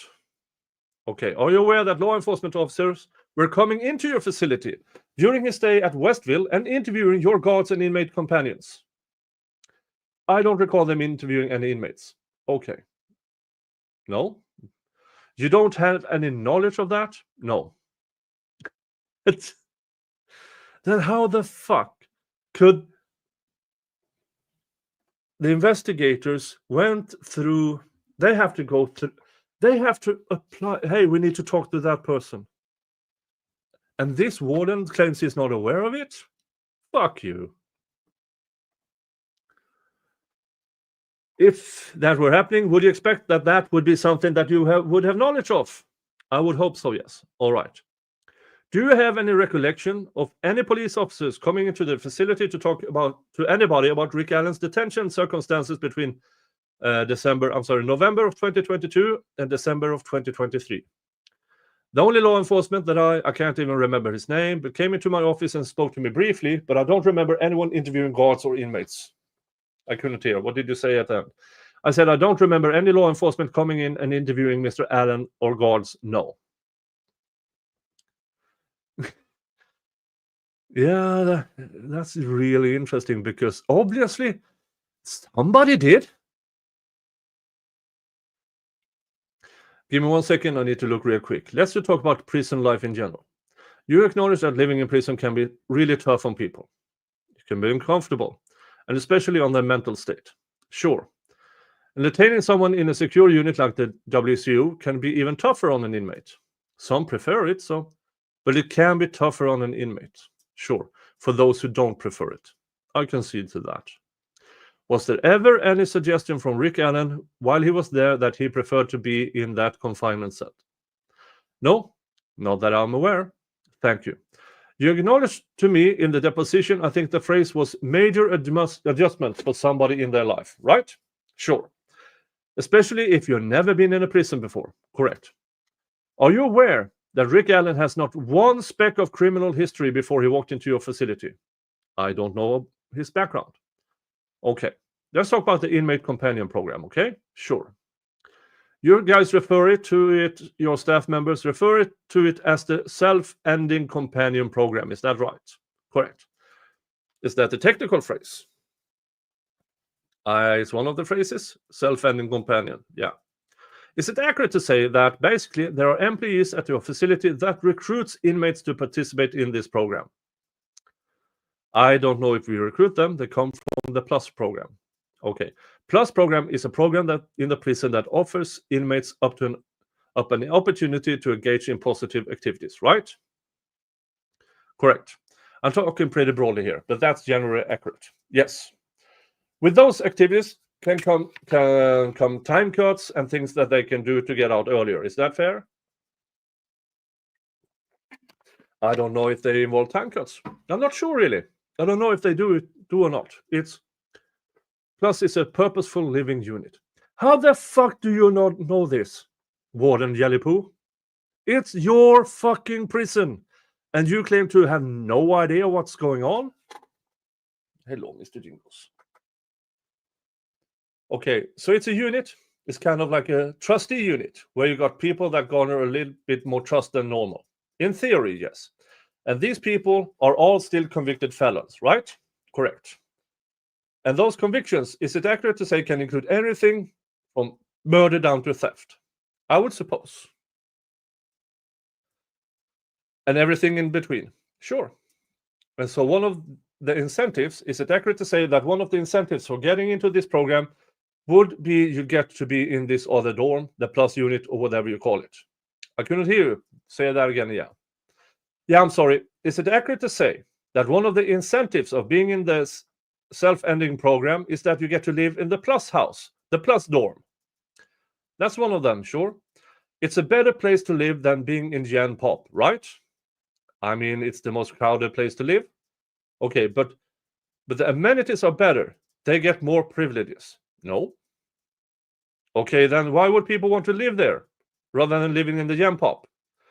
To be around more positive people. Okay, it's a different unit altogether though, right? Correct. Different sets of walls. Yes, sir. And these companions, one of their responsibilities is that they would sit at the door of someone, an inmate, another inmate, and basically engage in observations, right? Correct. And is it accurate to say that they are given paper and pens and things of that nature to assist in that process? Yes. And is it accurate to say that their companion program is really set up for that purpose to help you monitor other inmates? Yes. You're being the custodial staff, right? Correct. I mean, custodial staff still check them. They still do their normal rounds. They just don't ignore and say to the companion, just, you have this individual, and we're not going to while they're checking them. So, I mean, we still do our normal rounds. I understand that. Thank you. So you got a guard in the unit, but basically, you got this companion sitting at the doorstep, that's my phrase, at the door of the inmate making these observations. Yes, sir. I think you told me at one point they're like 5-minute observations. Is that accurate? It depends what they're on. Close, constant, 15-minute check. Would Rick have been on those observations at times during his stay? Intermittently, yes. And they're essentially reporting what he's doing, right? Yes. And I've read the log sheets. Sure. They might even report that he's doing nothing, right? Fair to say. What he's saying, they record that? Yes. The way he's acting? Yes. Emotions are even communicated in some of these sheets. Probably. In terms of being on formal self-ending watch, if it's fair to say, is it accurate to say that mental health makes that decision? Correct. Is that in consultation with you as the warden? No. I might have asked you this question earlier, so forgive me, but do you acknowledge that Rick Allen was on self-ending watch at times in your penitentiary when he was not self-ending? I'm not a mental health professional, so they give the orders, we follow them. You don't know that? No. Would you defer to Dr. Walla with regard to that issue? No. She wouldn't have information about whether or not he was on self-ending watch. She would write the orders and we'd follow them. Okay, maybe the word I used was the wrong one. Let me ask you this. Do you agree that she would be a better source of information about when he was on self-ending watch and when he was not? Yes, they are her orders. So Dr. Walla was the one who ordered all of this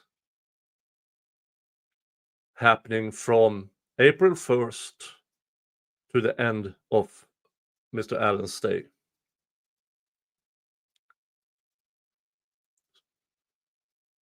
Yeah. Driving him nuts. Feeding him information. Suggesting Haldol.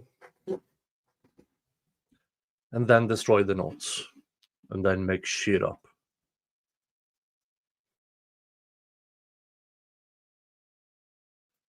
Yeah.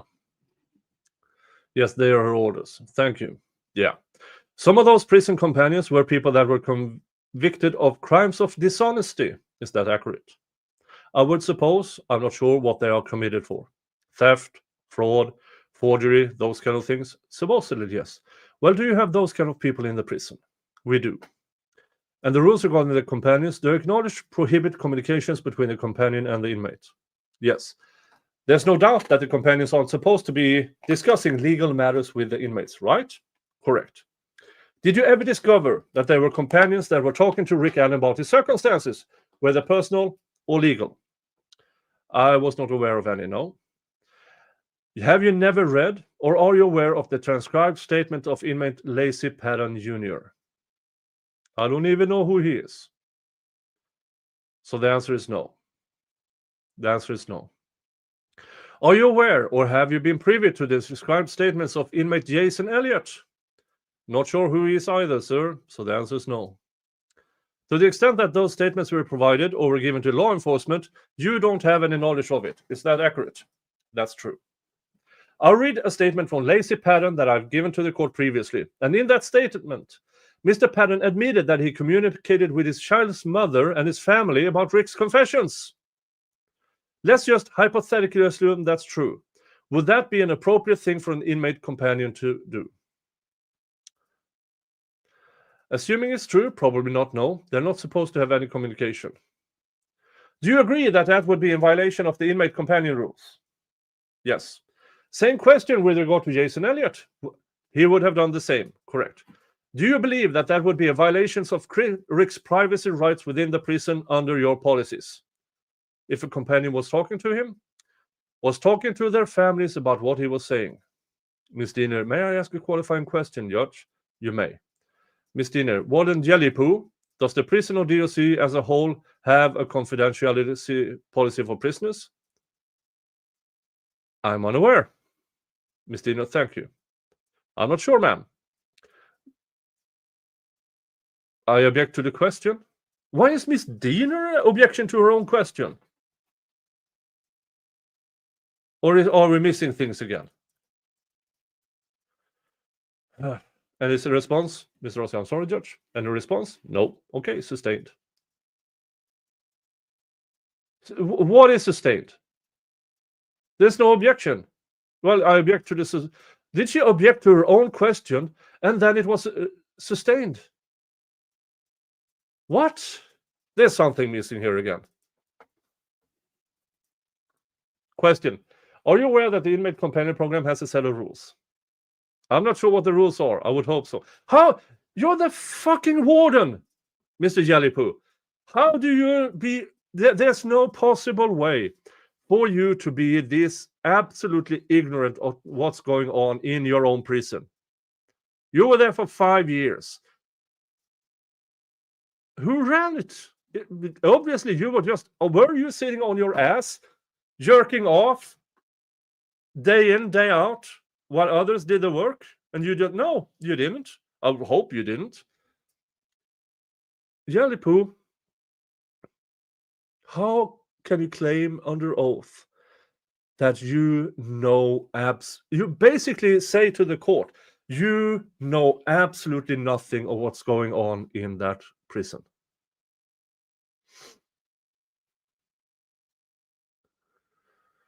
So you don't even really know? No, sir. Do you acknowledge that the inmate companions would fill out these log sheets?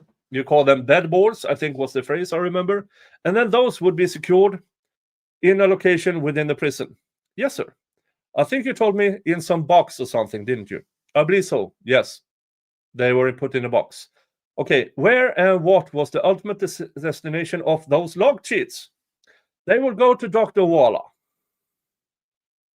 They'd be filed in his medical record and probably case notes uploaded in the EMR. Why? Why is this handed over to Dr. Walla? Probably because she made the order. Anything it says there. Or make something up. Question. We have received those, Mr. Allen, through the course of discovery from the state. Can you tell the judge how it is that these log sheets go from your prison to law enforcement? I can't answer that now. What the fuck? Who at your prison could have given them that? I'm not sure. How they got to law enforcement? I couldn't answer that. Maybe through subpoena.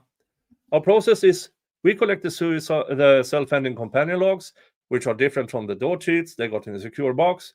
Dr. Walla would pick them up. She would put them in Mr. Allen's medical record and upload it in the emergency record service.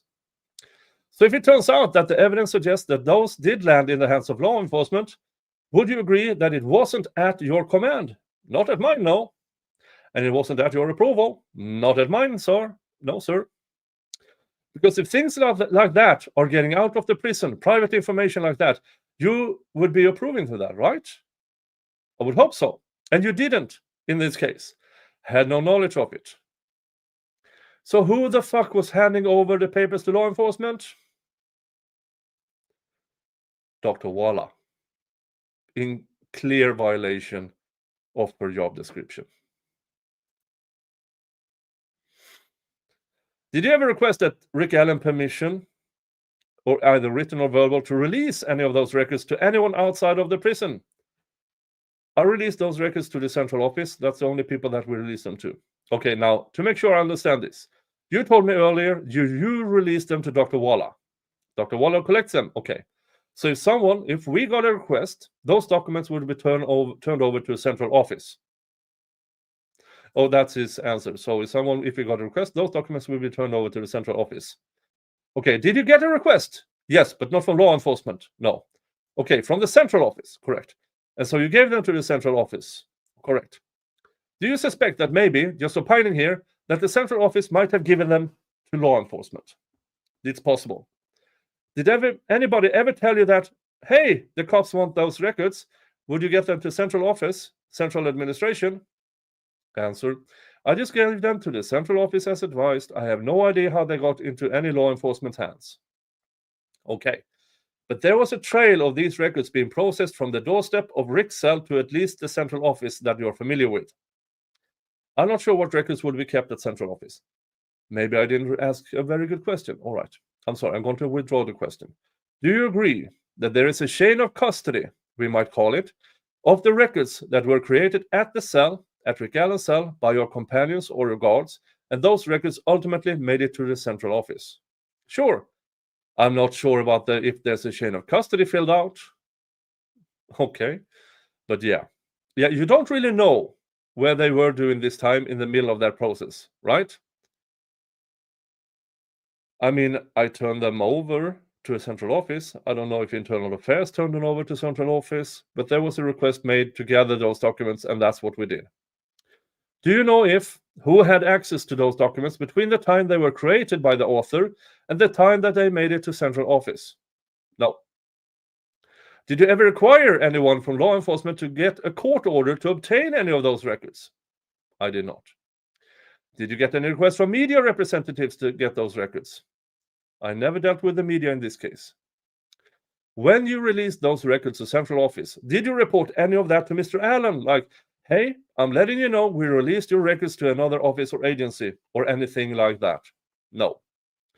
You didn't seek any kind of consent from him at any point while he was there to release those records? No, they stayed within our agency. If those were given to Dr. Waller, those are medical records, and those can only be handed out through a court order. And yet, they found their way out of there. How is Dr. Waller not a state actor when she actively violates her assignment to hand over? Now, Jesus fucking Christ. Fruit of the poisonous tree, it's called. Because either there wasn't a court order, which means that somebody handed them out illegally, which means they are fruit of the poisonous tree. Question. Let's talk about the guards that were assigned to Rick's cell. Okay, sure. Do you recall us talking about your decision generally to assign those guards to the cell? I do. And is it accurate to say that you did that when you believed that Mr. Allen was starting to engage in some, what I think you call bizarre behaviors? That is correct. And that was in April of 2023. I'm not sure, but I do recall. That sounds about right. I could be, I'm not sure. Mr. Rossi, 1 second, Your Honor. Question. When was it that you left the prison? Was it in February of 2024?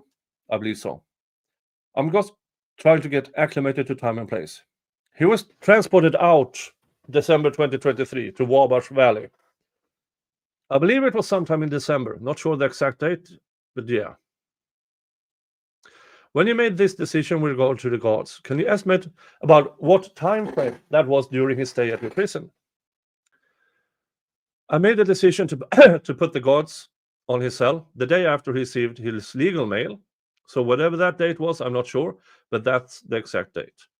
Do you know what time of the year that was? What time of the year? Yeah. I'm not sure when he got his legal mail. I don't recall.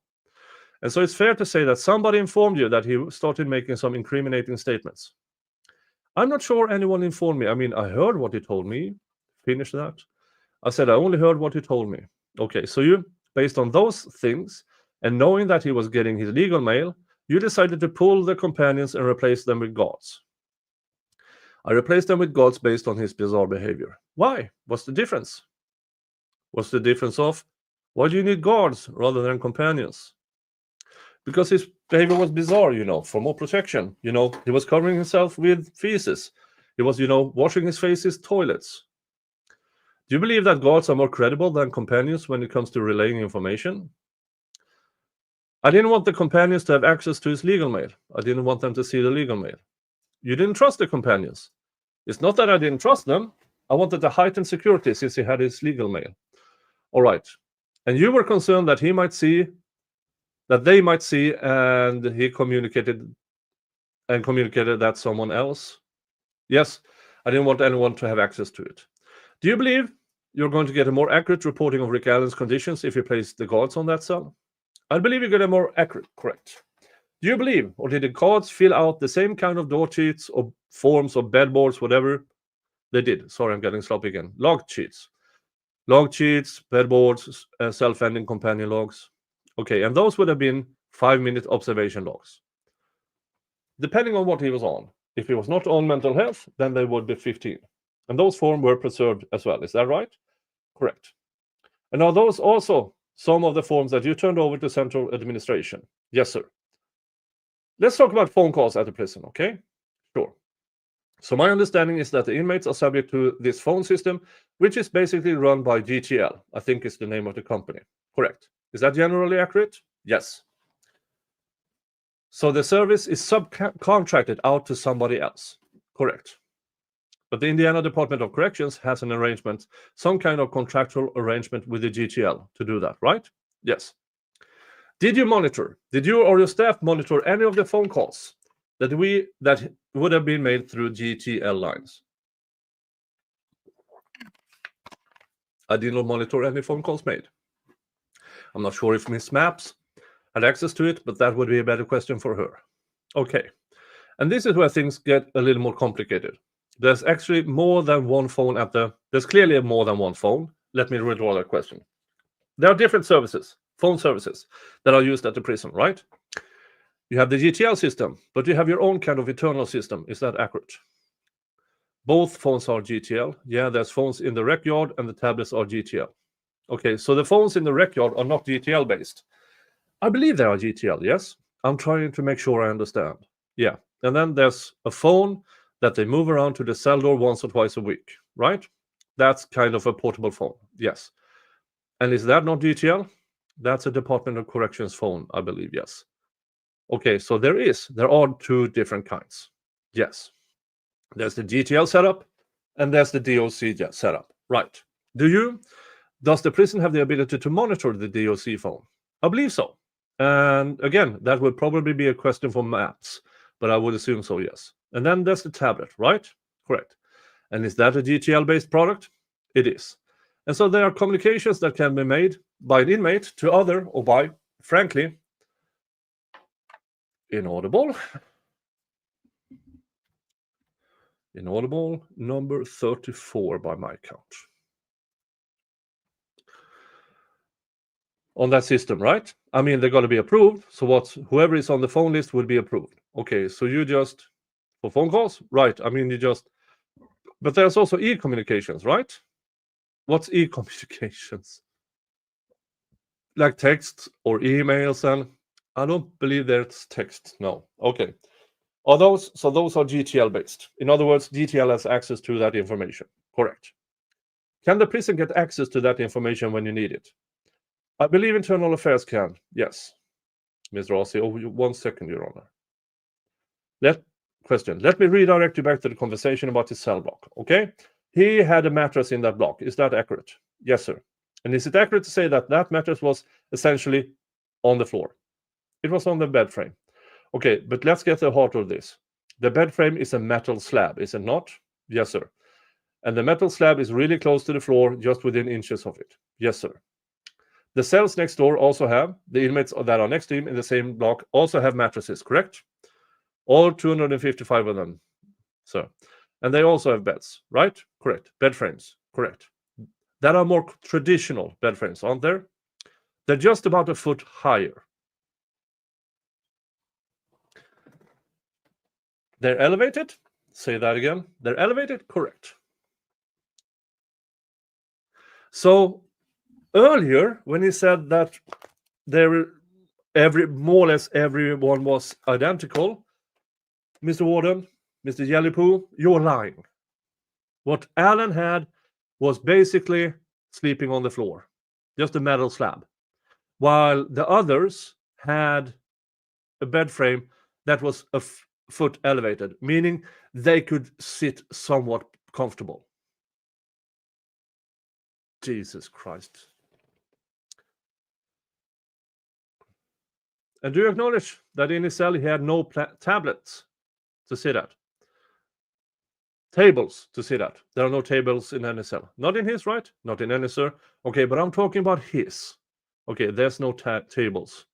All right, and he had no chair to sit on, did he? There's no chairs. Okay, he was given a cardboard box. That's what he was eating on, right?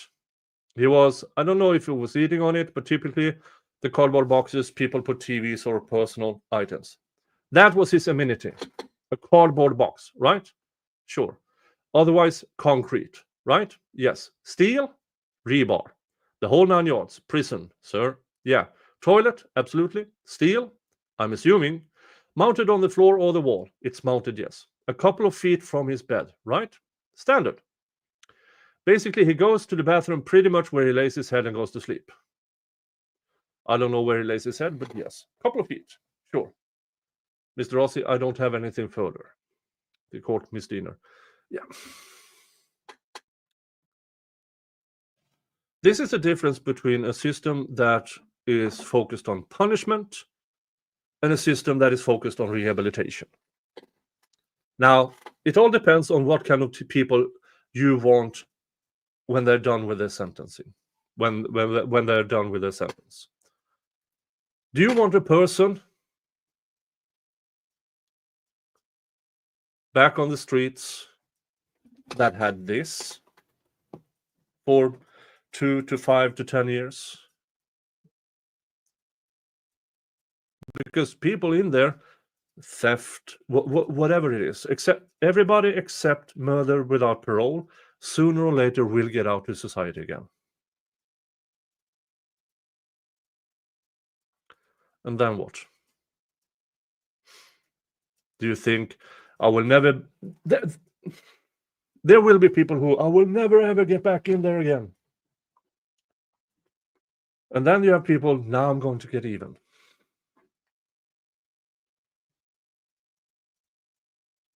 There's a reason why countries who are focused on rehabilitation has much better statistics once prisoners get out, that they actually do not commit crime anymore, than systems that are based on they did a crime, now we must punish them in every way, shape, or form. Let's have the toilet close to the bed. Now, you might not be comfortable with the Norwegian way. Let's see.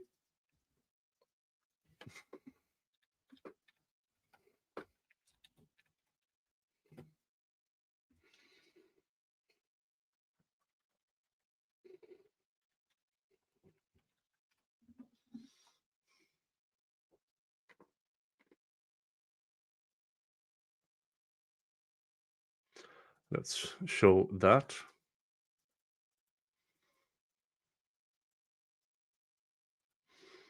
You might not be comfortable with a prisoner having this.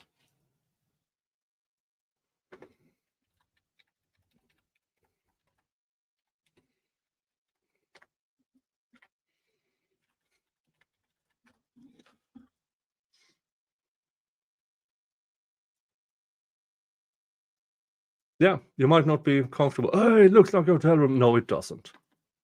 But it all depends what you want then when they get out. Do you want a rehabilitated person? Or do you want to have a person who is absolutely broken down and mad at the system? Now, statistically, this over here is better. Statistically.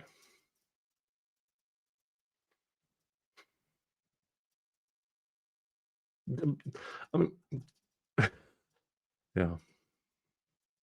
Now, I had a discussion on X regarding people who want things to happen to Kohlberger in prison, and they don't exude anything because people believe he did this to them, then he deserves to be gang raped in prison.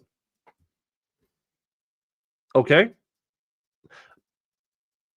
understand the sentiment, but those doing the gang rape, do you think they will stop with him, or if they will continue to do it to others? Because in my opinion, in the prison system, you are at the hands of the state, and whatever happens in there, it is the state's responsibility to make sure that you live through the end of your sentence, to come out somewhat normal. I don't think wishing for gang rape is good. And it's, I mean, Mr. Kohlberger, highly intelligent. I believe he will do fine in prison. Now, he will whine and complain and everything, but I think he will do just great. The people who are getting gang raped are the people who can't stand up for themselves, who are in prison because they were maybe selling dope, or they were just in a gang because of reasons. So now all of a sudden they find themselves in prison. And so those are the people who get gang raped. If I don't understand why people wish that upon others. Because even if you wish it upon a person you believe deserves it, however, why would you? These people who you want to commit the gang rape will not stop at a person like Kohlberger. They will do it to whoever gets in their way. So that is what you actually wish for. You wish for gang rape gangs in prison. I don't think that's healthy.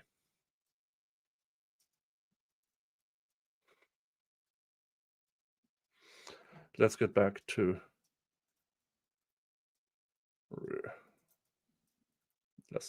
this.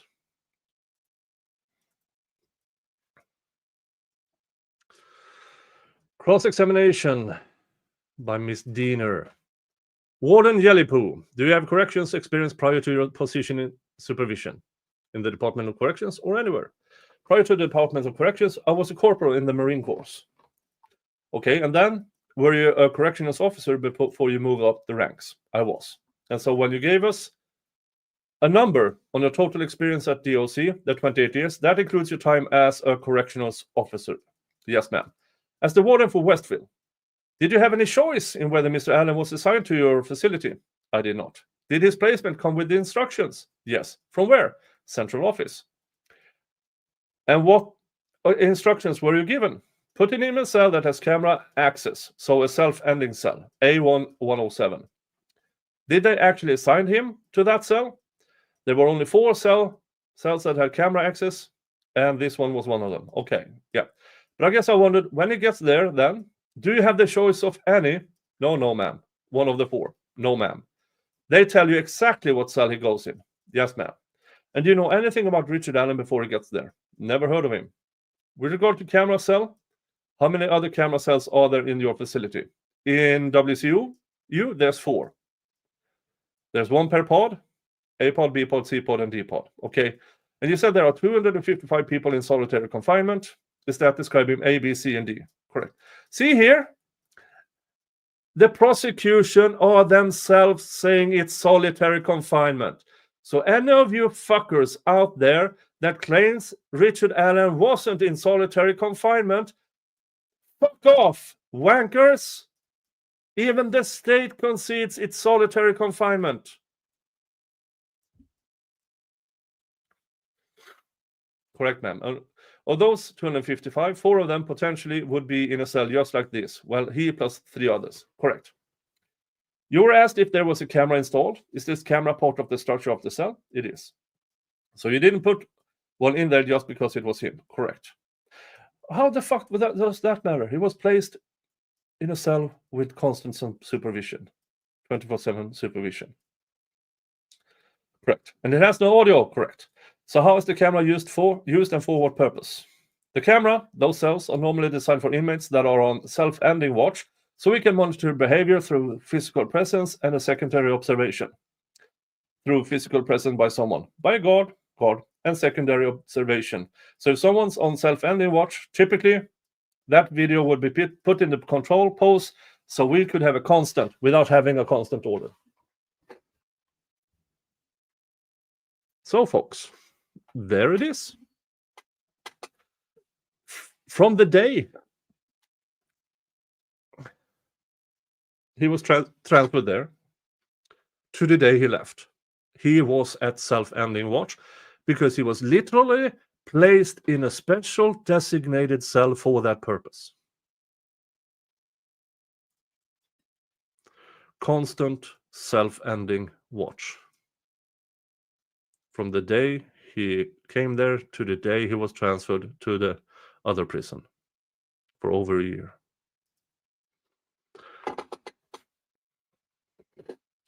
In a cell with no chairs. He could choose between laying in bed or sitting on the bed that was basically this far off the ground.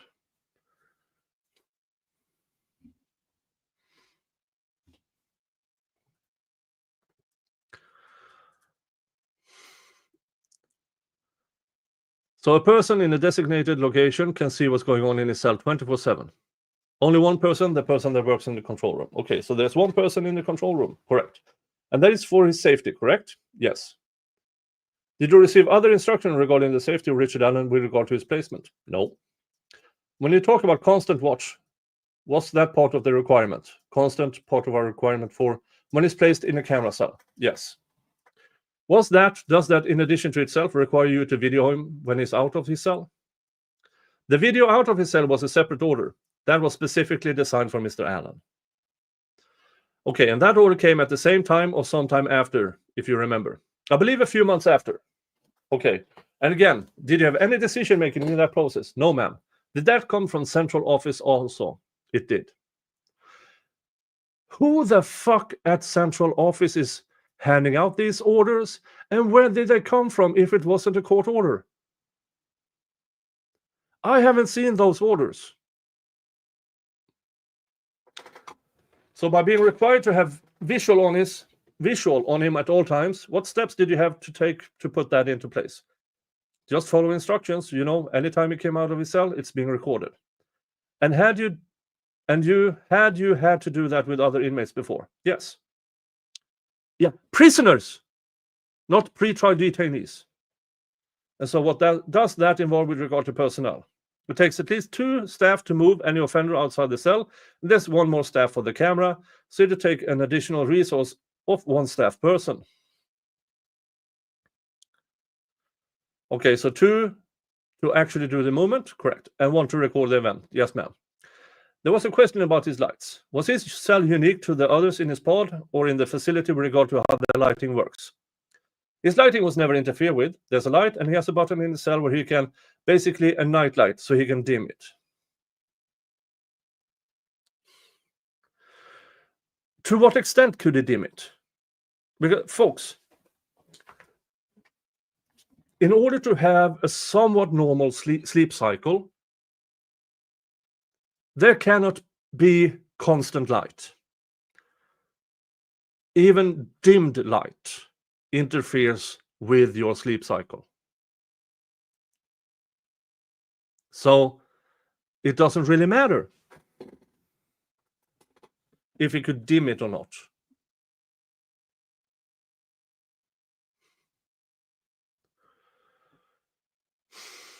So if it doesn't dim the light, it's going to be on. Yes, he is the only one that has access to dim it. This question is so if it doesn't dim the light, it's going to be on. It's always on, 24/7. His window, was it the same as everyone else's window? Correct. And when you say you had to replace it, or you were asked if you had to replace it, did you have to replace his window? It wasn't scratched up that bad, but the request came in to be replaced, and I'm assuming we replaced it, probably within 2 weeks. And where did the request come from? I believe it came from Mr. Allen and Dr. Walla. I believe it came from Dr. Walla. Okay, but you were under no requirements to change that window. It wasn't in violation of policy, was it? No. Were you doing it to assist him with adjustment to his circumstances? Correct. I was doing it to assist Dr. Walla in her orders. Okay, she came to you with other requests, did she not? I believe so. What are the ones you remember? Specifically his tablet. When he broke his first tablet, Dr. Walla asked if he could get another tablet. I recall that. That was arranged. Folks, I have a suspicion that Rick Allen, in self-preservation, cracked his tablet. And then Dr. Walla, give him another one. We want him to call. We want to record this. We don't want to have more recordings.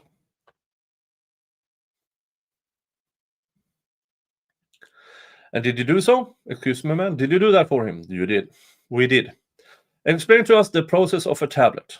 So when a person comes into the facility, are there rules different for a safekeeper or another inmate with regard to access to a tablet? All inmates are issued tablets. Again, this is the first safekeeper I had. So Mr. Allen was issued a tablet. The only thing different is when the general population or anybody else breaks their tablet, they won't get another tablet until they reimburse GTL the $250. He wasn't able to reimburse for the $250, so we assigned him another tablet so he could have communications with his attorneys. We didn't want to interfere with any of the legal process. Okay, so that was the decision that was made. So you're making extra effort to assist him? Yes.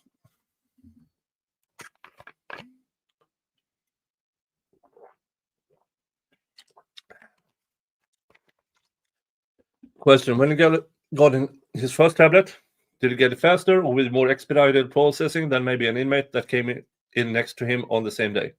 Yes, there are probably a few hundred inmates still don't have tablets at Westville. And they've been there a long time. Yes, ma'am.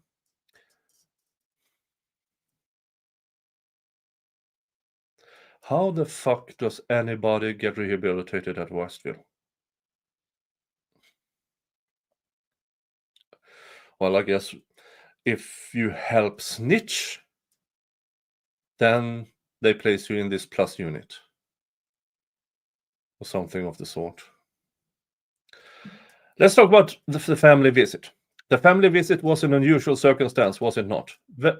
Very usual. Another accommodation you made to assist, correct, Mr. Allen. To accommodate him, we had to cancel several other inmates' visitations because he has to have the visitation room all to himself. Yeah, because of the safekeeping order. That's not accommodating him. That's accommodating a court fucking order. And in my opinion, an unlawful court order. Typical visitation is 1 hour. I think we allotted 2 hours for him, so yeah, accommodations were made. There's no one. The other 254 inmates that are kept in that unit never have face-to-face visits. He was the only. They were convicted of fucking crimes while he is a pre-trial detainee. Question: they all have to use their tablets and talk to their family on their tablet, correct? They don't even use their tablet. So if someone came to visit an inmate there, they would use the kiosk at the front gate, and the inmate would go in a different holding area, and he would use the kiosk. So no family members are permitted inside segregation. No contact visits are authorized inside segregation except for Mr. Allen. He was a pre-trial detainee. You cannot compare him to inmates that can't follow rules, who are allocated from the Gen Pop into solitary confinement.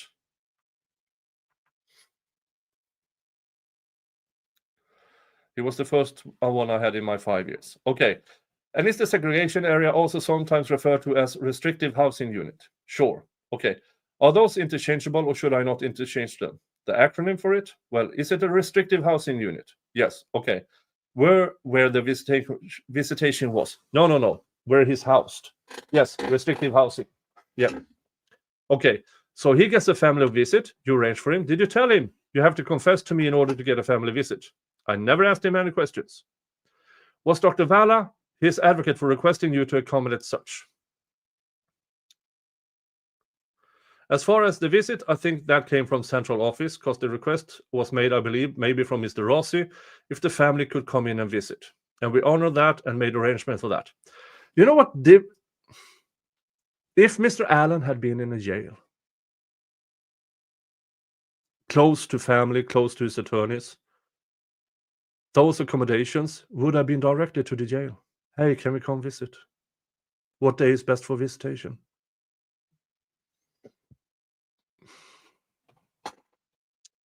Here, they had to get special requests. Okay, so you actually were asked to do it by central office, but it was up to you to figure out how to logistically make it happen. That is the end of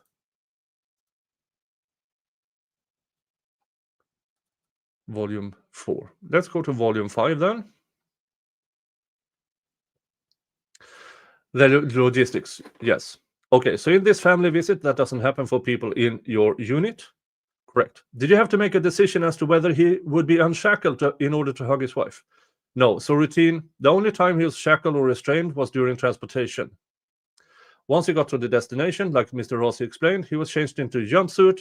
The restraint was removed, which was also very unusual for someone assigned to RHU. Restraints are never removed outside the cell. Okay, so another accommodation made for him. They are comparing him all the time with convicted felons who, because of reasons, cannot be in Gen Pop. It's not the same thing, but yeah.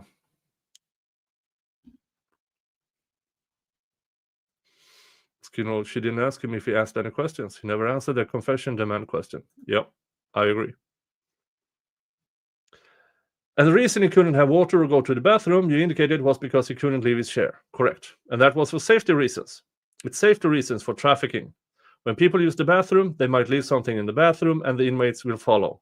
So if they go to the bathroom, visitations are cancelled.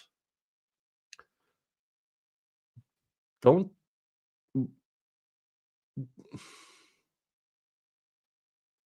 you search the people who try to visit? Oh, yeah.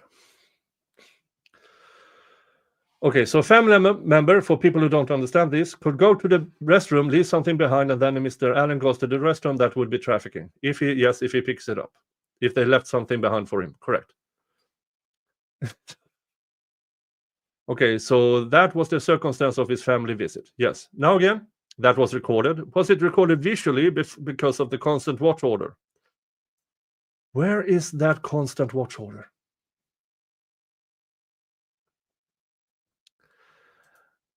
So when he went to the visitation room, all visitation rooms have camera access, so whether it be 4 or 5 cameras. So at that time, we didn't have the need to put the handheld recorder because there's already cameras in that location.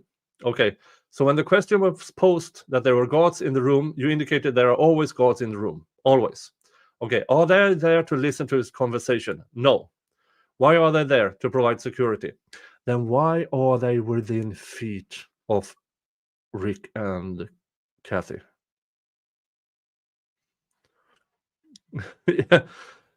Yeah. Why didn't they have separate bathrooms for visitors and inmates?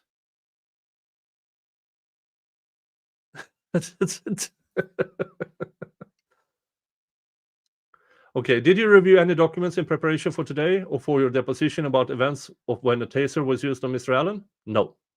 And so if the records would reflect that the taser was used on one occasion and another occasion it was just physical placement of hands by a guard on him to subdue him, right? The taser was used. Would you know whether that's incorrect? The taser was used because, like I said, he refused to shut the cuff port. Okay, and that's a safety risk, yes. And I don't. The dates of the taser use, to my knowledge, occurred during May or something around that period. Mr. Allen had been in the facility for quite some time at that point, correct? I believe so, yes. So at that point, would it have been clear to him that you don't leave your hands in the cuff port or refuse to put them in the cuff port? Objection. So speculation. The court sustained. Hey, she can sustain a defense objection. As I said in the beginning of this stream, Judge Gull acts normal in this hearing, and this is pissing me off to no end. Because we know the moment the recordings, the hearing is over, she is off to denying without hearing, denying this, denying that, refusing to sign the receipt so they can get paid.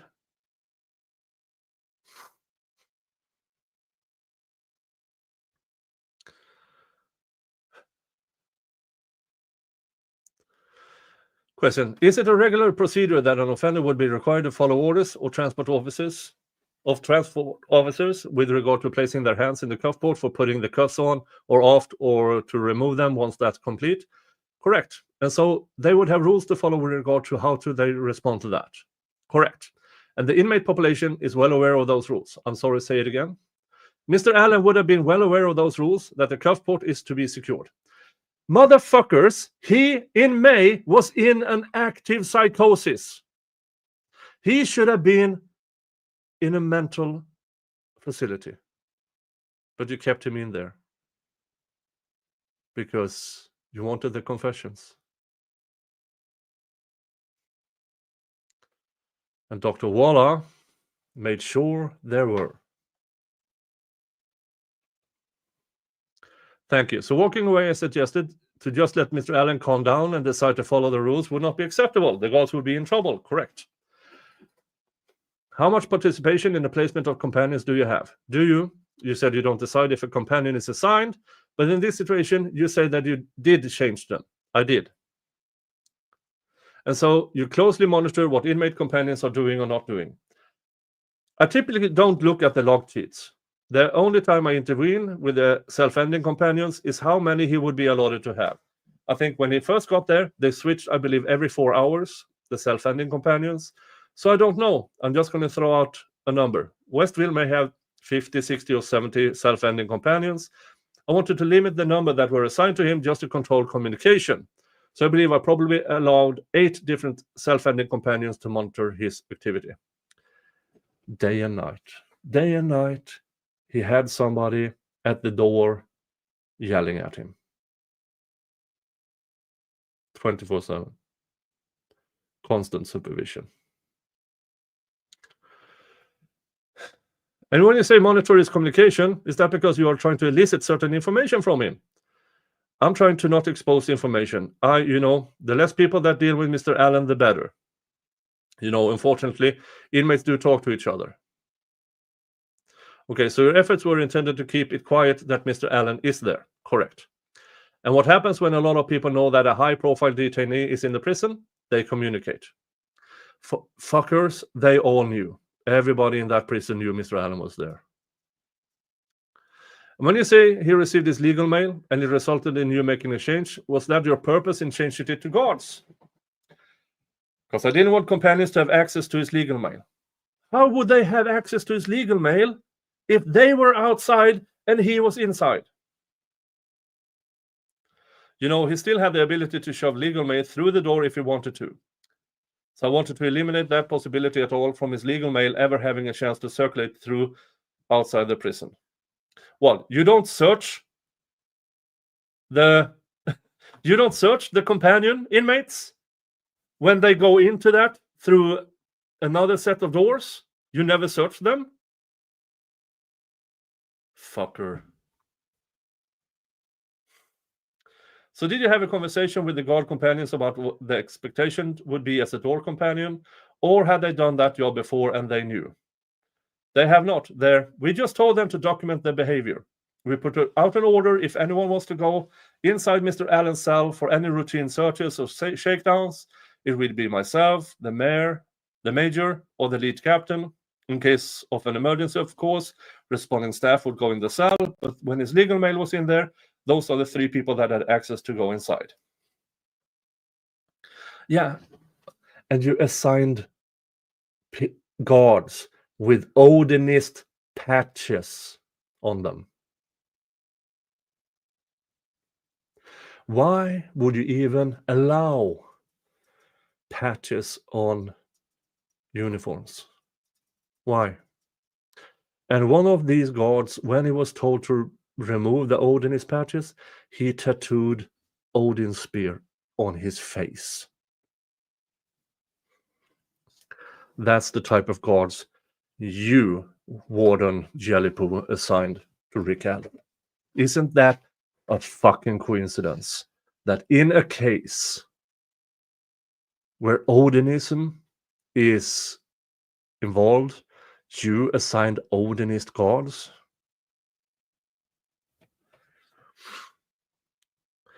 So can you repeat who those would be? Myself, Major Cornett, and Lead Captain Gary Lewis.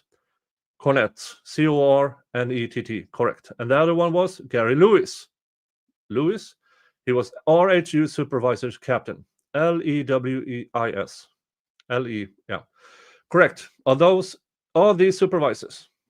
The highest of supervisors. Major Cornett is the highest ranking custody supervisor, and Captain Gary Lewis is the highest ranking custody supervisor in that unit. And you did that for Mr. Allen's protection of his legal, correct, case information. Was there a rule? We were talking about what were the self-ending officer's companion told with regard to their responsibilities. So you said document behavior, correct? Document anyone entering the cell, yes. Is writing down what he says a directive. It's not a directive, some choose to be very detailed and some not. What about his behavior would create increased responsibilities for a door companion? How his behavior would increase responsibilities? Yes. If his behavior became bizarre, which it did, then we switched him to officers. I still can't get a grasp on a guy being in an active psychosis, not being transferred as a pre-trial detainee to a mental facility for assessment.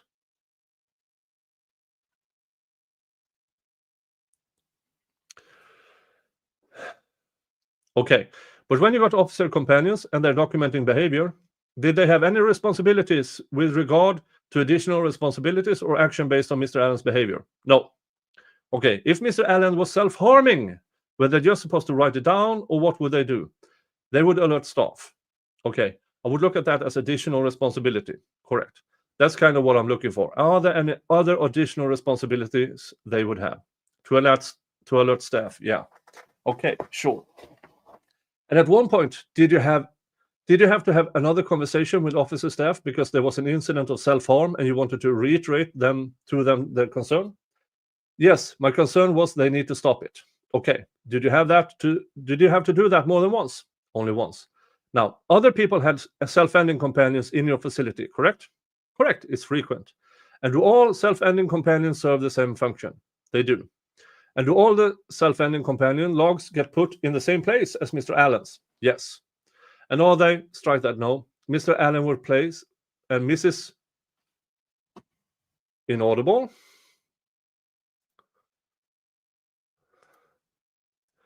Inaudible, number 35. Mrs. Who picked them up? Mrs. Who picked them up? Would pick them up. And how was that different from what would happen with the others? Well, when we first got there, it wasn't a secured box, and we found it necessary to put them in a secured box. So we had a few that went missing. None of his, as you claim. But we needed to put them in a secured box where the unit team managed, or Dr. Waller would only have access to that box. So how the fuck did these get passed out to outsiders if everything was this fucking secure? Well, because Dr. Waller decided, hey, I need this out.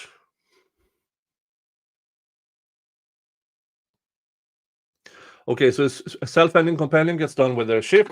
They have their log. Okay, correct. They go put it in the lockbox for Mr. Allen. Yes. And if they weren't watching Mr. Allen, they would just put it in a location. Same box, same box, same box. Okay, yeah. But there was a locked portion for Mr. Allen's. There was a locked portion for all of them. That was a transition we did.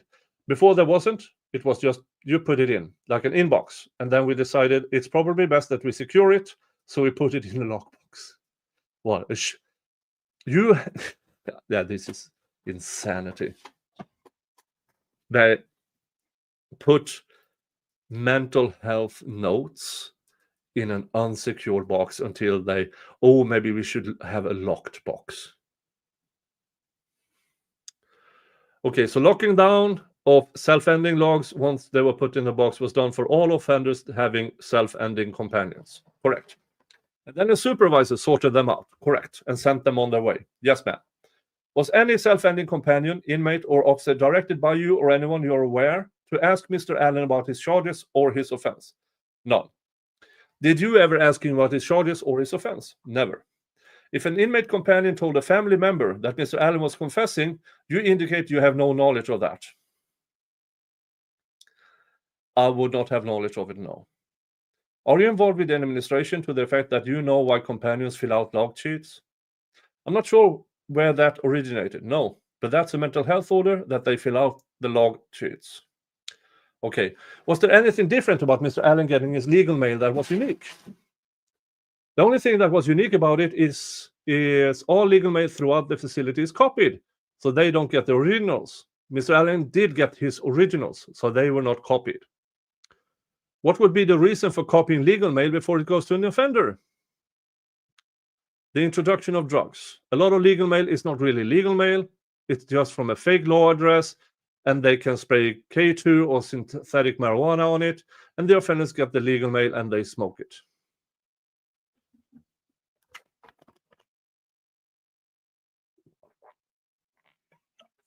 Okay, that's a way to do it.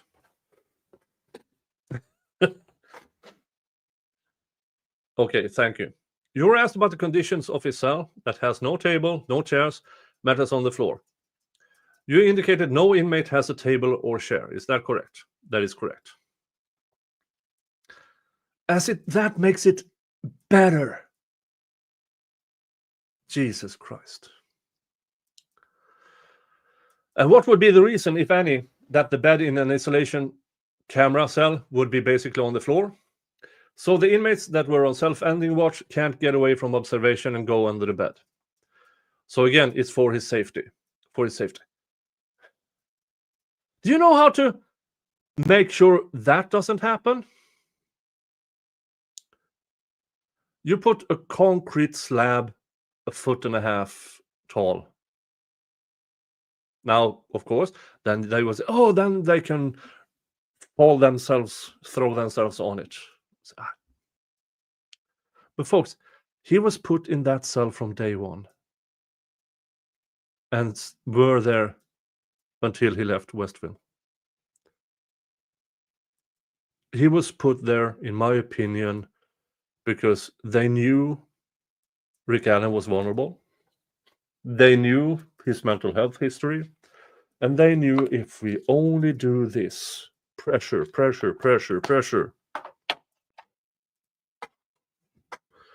maybe he will confess. And from November to April,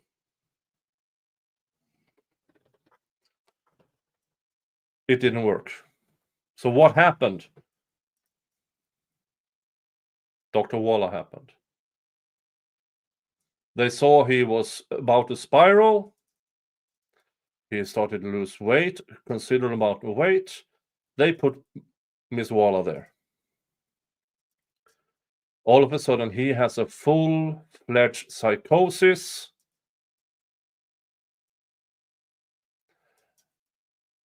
and claims of confessions.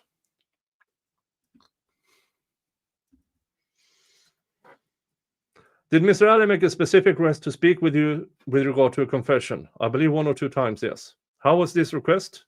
In a form delivered to you. In a request for interview, I believe it was. Is that written? Yes. What do you do when someone in Mr. Allen's position make a written request like that? In his case, I turn them over to internal affairs. So if he sends you a written request to confess, you don't go talk to him. No. Mr. Dean, Judge, may I approach the witness? You may. Warden Galipeau. I would like to show you what is marked as State Exhibit 8. Will you take a look? You've got 2 pages. Make sure you have a chance to see both. Mr. Rossi, 8. Stacy, 8. Mr. Diener, 8. Yes. Can you identify those? Yes, I can. And the first page is chain of evidence, an evidence record to say what I did with the letters. On the first request for interview, I dated it 3/5/2023 at 16:47, so 4:47, signed it and gave it over to Internal Affairs with his request. Folks,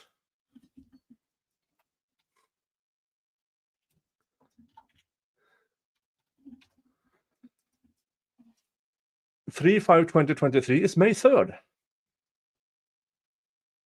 isn't it?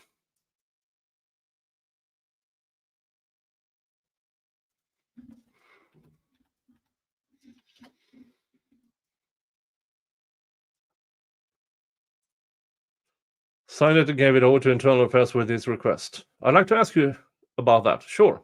Now, the top page is when you turned it over to Internal Affairs. Is that chain of custody? Yes. That one's dated April 5th. And the other document that's actually a written request by Mr. Allen has a date in March. Do you believe that he did that twice? And maybe, I believe I did get more than one request. I definitely remember this one. And this one was dated March. Okay. And this one is dated March because I put the date on it myself on the evidence court. I wouldn't put the dates. So Warden took correspondence that predates when Allen got his legal mail. There is zero evidence other than Warden Galipeau, his scribblings, that it was actually handed over at that date. Everything else is April or May.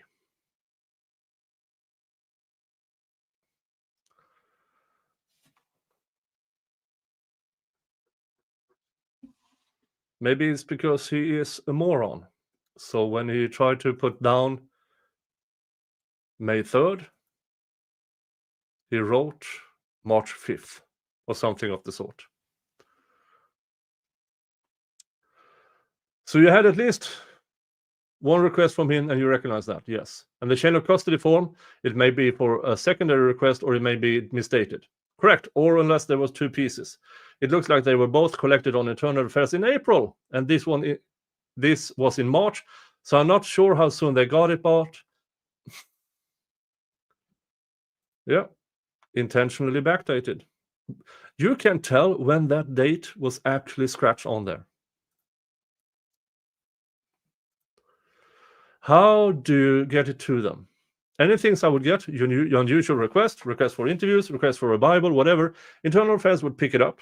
I don't know if they pick it up weekly, but I make sure it left my office and down to Internal Affairs so it could be secured.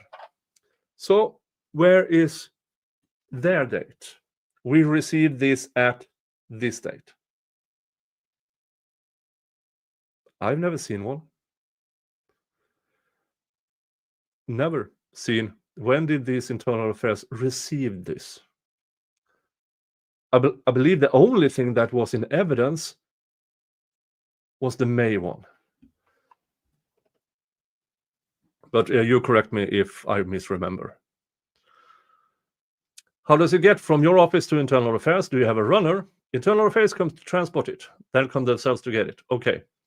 In this case, who transported those would have been Miss Maps. Looked like Jessica signed that, which is also an investigator for internal affairs, and she is also a CPO, so a certified police officer for the Department of Correction, transported his mail. Okay, so you have a designated place where you put things for internal affairs, and they can get it when they choose. They can get it, put it in their evidence box, which is located in their evidence under camera. Okay. State would move to admit Exhibit 8. An objection? I'm sorry, I have no objection. Okay. If it is located in their office under camera, where's that? The court, all right, without objection, 8 is admitted. So you did not interview him pursuant to his request? No. How much contact would you have face-to-face with Mr. Allen? When he first got there, I'd say I would look at him visually, probably daily for the first maybe 2, 3, 4 months. Then kind of maybe a few times a week. Then when the bizarre behavior continued, probably daily. And then tapered off maybe a few weeks, few times a week. I go on those parts daily, whether it be A07, AC107, and I was in that unit daily. And that's how you choose to do your job, to keep track on what's going on. I have to be on that unit, so does the major. Okay, and so during some of these face-to-face contacts with Mr. Allen, how would you approach him with regard to conversation? I wouldn't approach him. I would look into the cell, and if he approached me or conversated with me, then I would answer his questions. And during those times, did he make statements to you about the crimes he had been charged with? Yes. And did he provide you any details? No, he just confessed. Okay. And you indicated that may have been written down by someone else in the vicinity. Is that correct? Yeah, this warden, this fucktwat, who claims he had somebody confess to him, never actually wrote it down himself. It was maybe in this log, hand scribbled, with no actual evidence except maybe an inmate or a guard wrote it.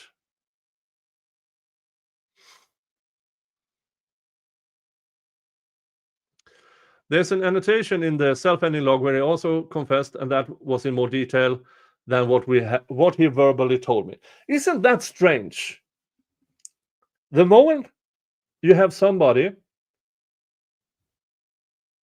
that should have been recorded, it's not recorded.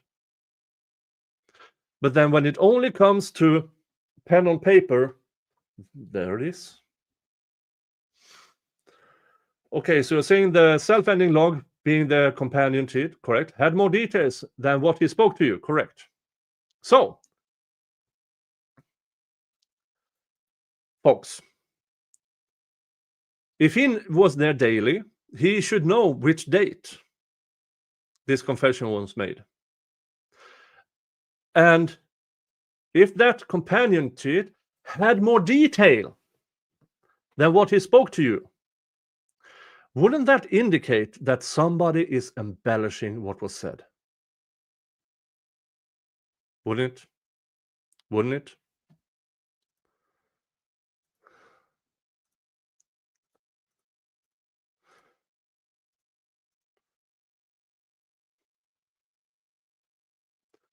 We're also present for some of his statements containing details related to these homicides, when he was in the presence of others besides door companions. Not that I was aware of. No. So isn't that weird? When the person in charge of the prison is there, the companions seemingly either write something down that wasn't said, or nothing happens. Isn't that geniusly strange?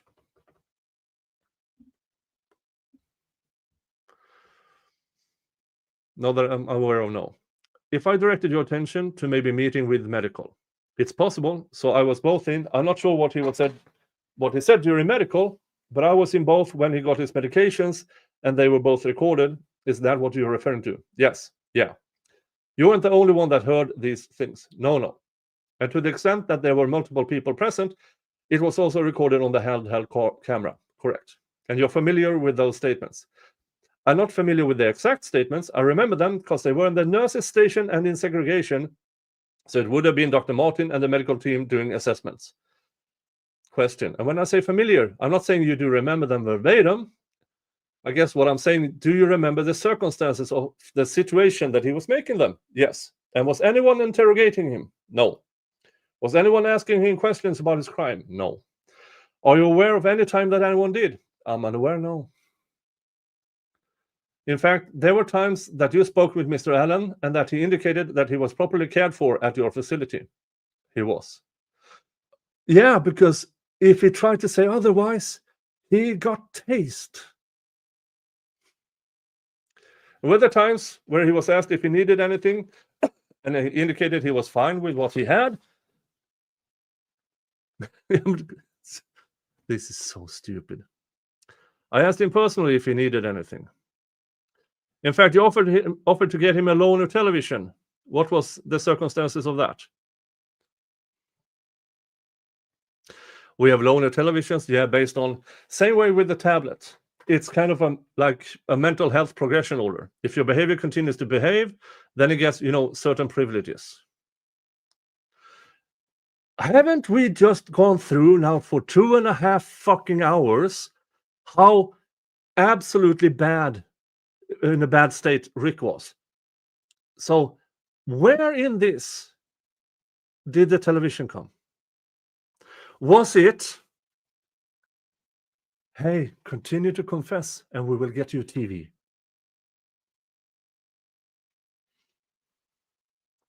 So it was a situation where you're offering an earned privilege if his behavior improved. If I recall, I remember him saying he didn't want one. Okay, was it directed at him disclosing information about his crime? Nope.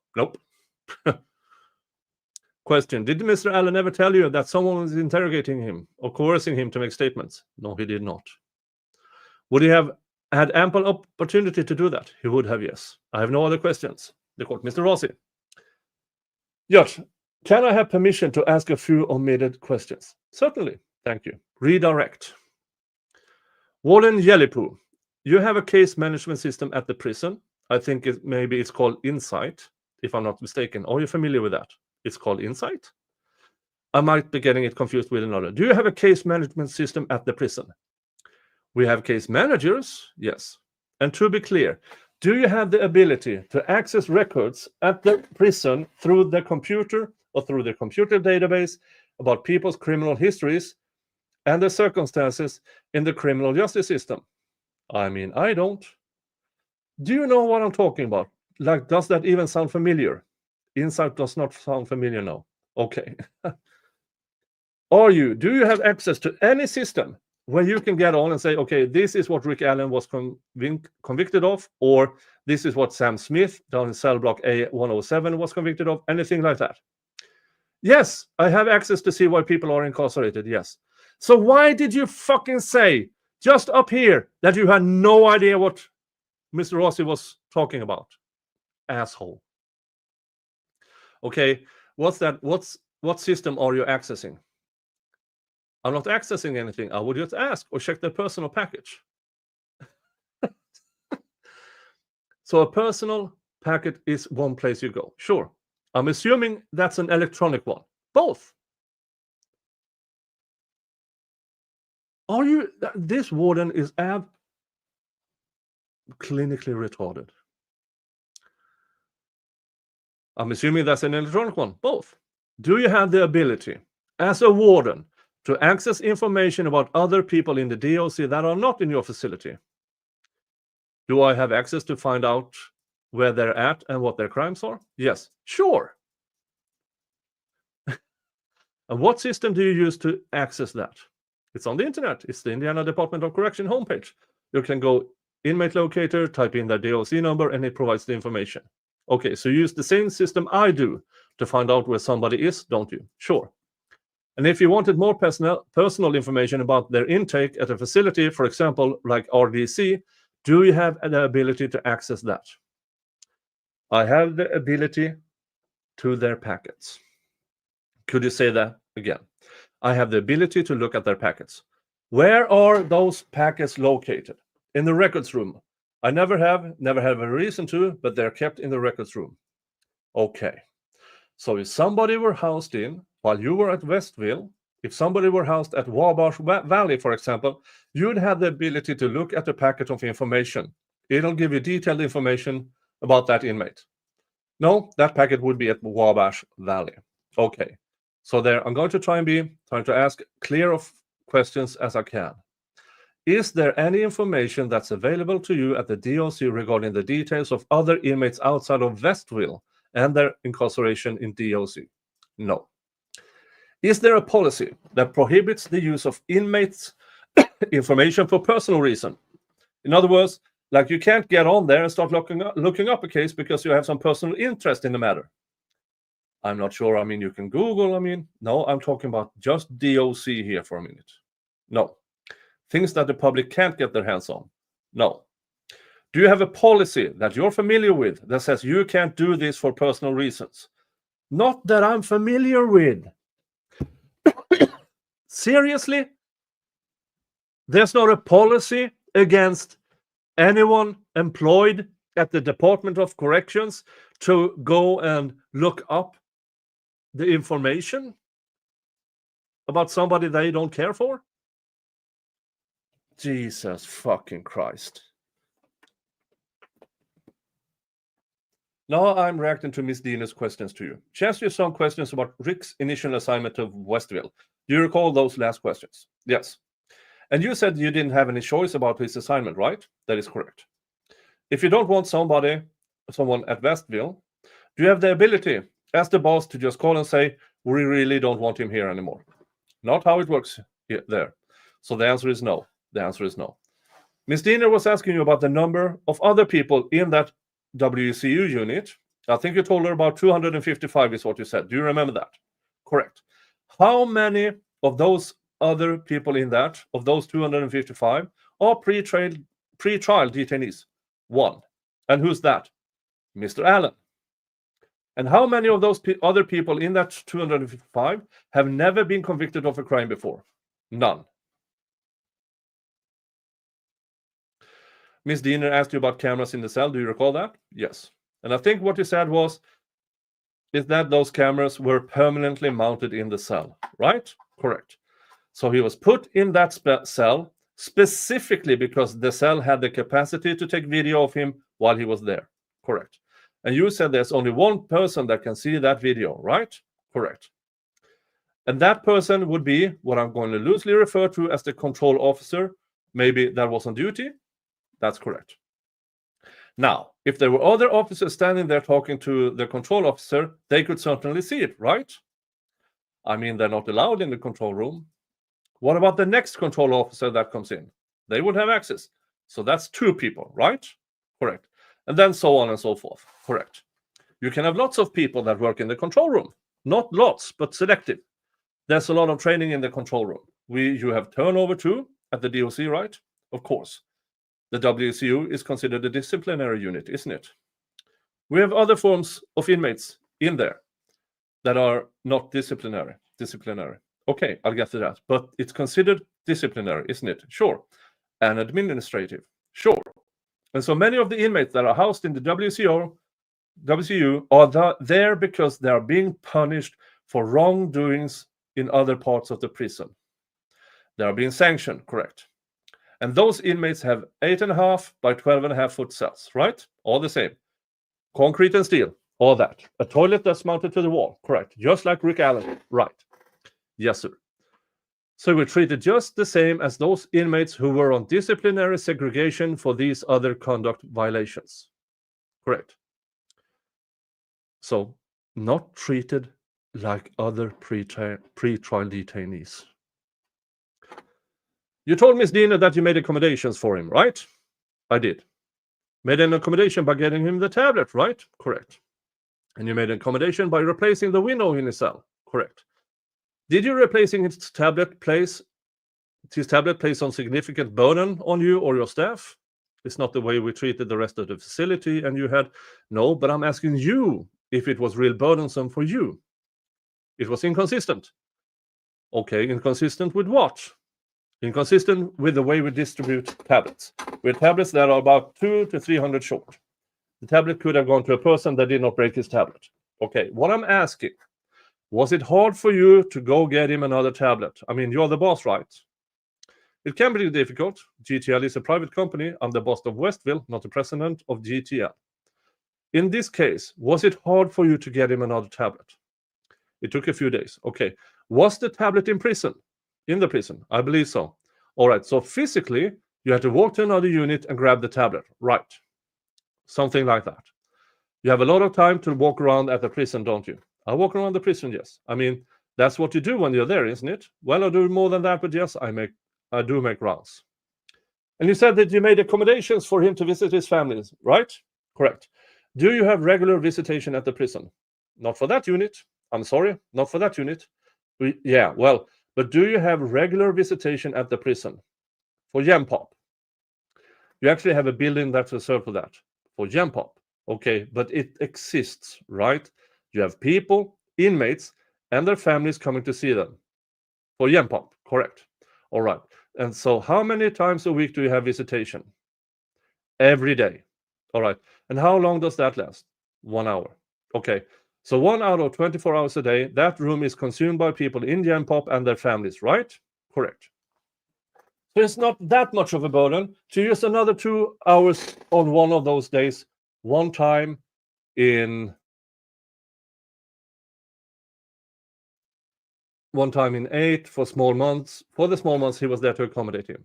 I mean, you probably canceled up to 14 visits to accommodate him. Well, you could have just done it in the hour after you had the regular visitation.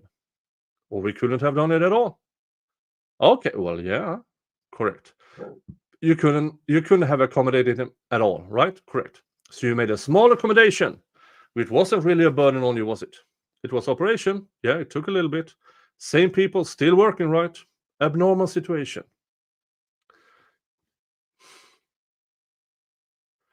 Ms. Diener asked you about these guards, and your response is that they don't have to listen to their conversation, or the guards don't have to listen to Rick Allen's conversations, right? They're not directed to. No. But they are giving a pen, right? The guards? Yeah. No. To write with. Who? The guards? Yeah. No. Well, the visitation room supervisor has a pen. Okay. It's just a log. Well, they had log sheets. The log sheets, right? Correct. On these sheets, they're writing down the things that he's saying in the cell, aren't they? I'm not aware of that during visitation. Have you ever looked at one of these log sheets that have been... I haven't looked at the visitation log sheet. I don't know what was written on visitation. I can't tell you if he was on self-ending watch at the time or not. Let me redirect, because he was on it, so... Sorry, you finish. No, go ahead. Let me redirect you to the guards that were standing at his door cell monitoring him. Okay, sure. They had pens and paper, correct. And that was given to them by the DOC, correct. They were writing down the things he was saying, correct. So they were naturally listening to him while they were writing those things down, right? They were a lot closer when they were in their cell, right. What I'm saying is they had to be listening to what he was saying, or they couldn't write it down. When he was in his cell, yes, I thought we were talking about visitation. No. Oh, you said you chose 8 inmate companions specifically, approximately, I think you said, to monitor Mr. Allen, right? Correct. Did you look at the background of any of those inmates and their personal packets to see what their history was before you did that? No, sir. You have no idea if they were the most dishonest people on the planet, do you? I just know they came from the plus unit. And you also know they were convicted felons, correct? And you said you know that inmates talk to each other, right? Correct. That's a common knowledge, right? Right. Lots of snitching going on in the prison.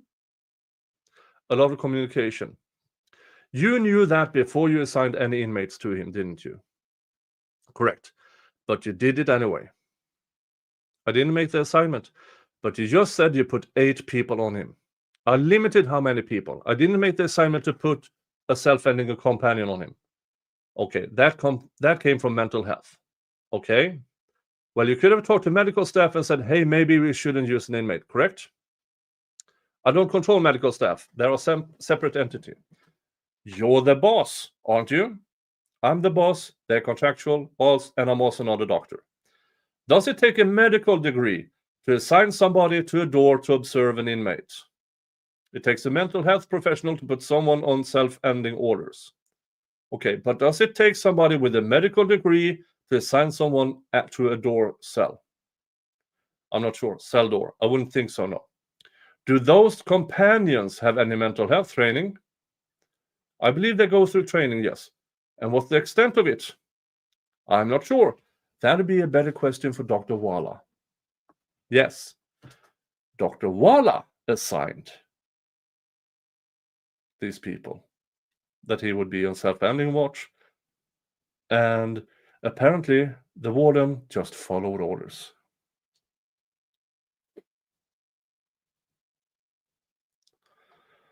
So these log sheets were placed in a box, right? Correct. And that box was secured? Correct. And those sheets eventually made it to Internal Affairs or Dr. Walla, depending on the circumstances, right? I don't recall any door sheets going to Internal Affairs, but they'd have gone to Dr. Walla. The video did, I'm sorry. The video could, but it was preserved by Internal Affairs.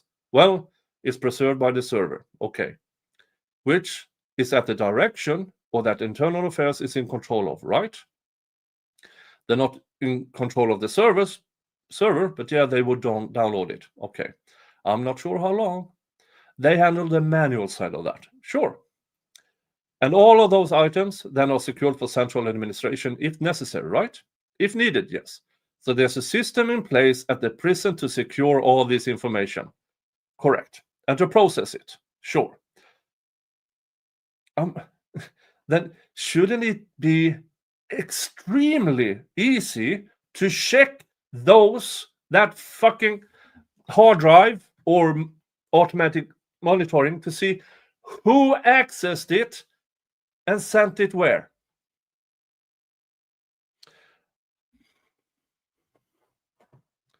You were answering some questions about basically your daily visits with Rick when you first got there. You recall those answers? Yes. Or those general questions you were being asked? Yes. Rick was isolated really from any contact with other inmates, to be sure, right? They all are.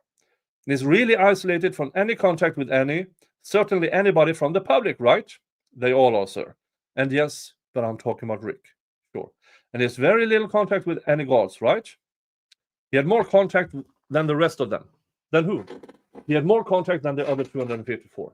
Yeah, because when you took him to get a haircut, you had to assign 5 guards to him to get his haircut, right? Or when I assigned a guard to his cell 24/7. Right. But his contact with the outside world was extremely limited in the WCO, other than his tablet and phone calls and visitation. There was almost no social interaction available to him anywhere on that unit, is there? What do you mean there's no? I mean, there's phone calls, there are visits available. They don't have the ability to associate with anybody, whether it be a group or other offenders, sit and play cards, anything. Not typically, no. That's kind of the whole point of the unit, isn't it? Correct. So for somebody to be in that unit and to be chomping at the bit to talk to somebody at their door would not be unusual, would it? For the most part, there's not a lot of people standing by for conversations. I don't have any further questions. Ms. Diener, just a couple. Judge. When you were asked about limiting his inmate companions to 8, did you handpick the companions that were assigned? I did not. So you didn't select them by name or by criminal history, just by number. And so if one of them didn't work out, someone else made a decision and replaced them with someone else. Correct. With access to socialization for someone in the unit, as Mr. Allen was, did all of them have mental health stop by twice a day to see if they need anything? No. So there's a record that shows that a person stops by his cell twice a day and fills out a restricted housing unit form, and they can check a box as to whether he's fine or whether he wants services. Are you familiar with the form? Yes. And so is that, you're telling me that's not happening with everyone in the unit? No, he definitely got pulled more for mental health and medical. Mental health and medical. Okay. And when you say pulled, as in asked if he needed anything, or removed from his cell, okay, yes. And that was the other thing I'm going to get to. He had the opportunity almost every day to go to the medical room for his vitals. Is that correct? Correct. And that's not typical. No. Even for other people in a 107 cell in the other parts. No. Unless they were on some sort of hunger strike where they needed to get vitals or a BMI. Yeah, it's not normal. Okay, and then he would be moved from his cell for showers and for rec, correct. What about his access to the chaplain? Upon request, if he wanted to have access to a chaplain, we would send her over there. And how often would the chaplain be on the unit, the A unit? The chaplains, I believe, go weekly. You know, he gave me one specific request, which I remember, which he wanted to see a chaplain, and I sent a chaplain over, I believe, that day. Okay, and then you said you walked the unit regularly, correct? You were asked if the unit was a disciplinary unit, and you said it was also administrative. So you had people there that are being sanctioned, which you agreed with, correct? What are the administrative placements? It'd be administrative placement if you're pending an investigation. I'm sorry, you could be placed, and several of them are placed in there for protective custody reasons. Several of them are placed there in isolation. If they're on a hunger strike, we put them in an isolation cell so we can access their water intake or food intake, and so they're nowhere near another offender. So, you know, A and B pod, you know, so the judge understand. A and B pod are long-term segregated statewide offenders. C and D pod are Westville offenders. So they're not the worst of the worst in those pods. They're level 2 offenders that have committed a violation and are segregated to that unit. A and B pods filled with a variety of crimes, so statewide PCs, some sanctioned to a year, some sanctioned for 2 years, it all depends. Some have 1 year left in the term, some might have 60, you know, so it all depends on what they did to get there. Okay, so we're not talking about people who are there for a week, no. And when you're describing this, we're talking about A, B, C, D, correct. He's in A107, correct. So A and people are people from other facilities, correct, that are not placed in Westville for reception diagnostic. Correct. They are typically level 3 or 4 offenders that would not be placed at Westville. Okay, in which pods? A and B. Okay, so he's in there with people who would not typically be a Westville unit. What are level 3, 4 offenders?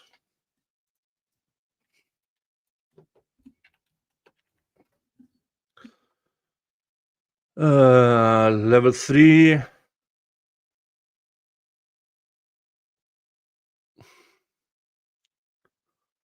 Yeah. Level 3 felonies is in for 3 to 16 years. Examples: aggravated battery, deadly weapon, stuff like that. Level 4, drug offenses, arson, and stuff like that.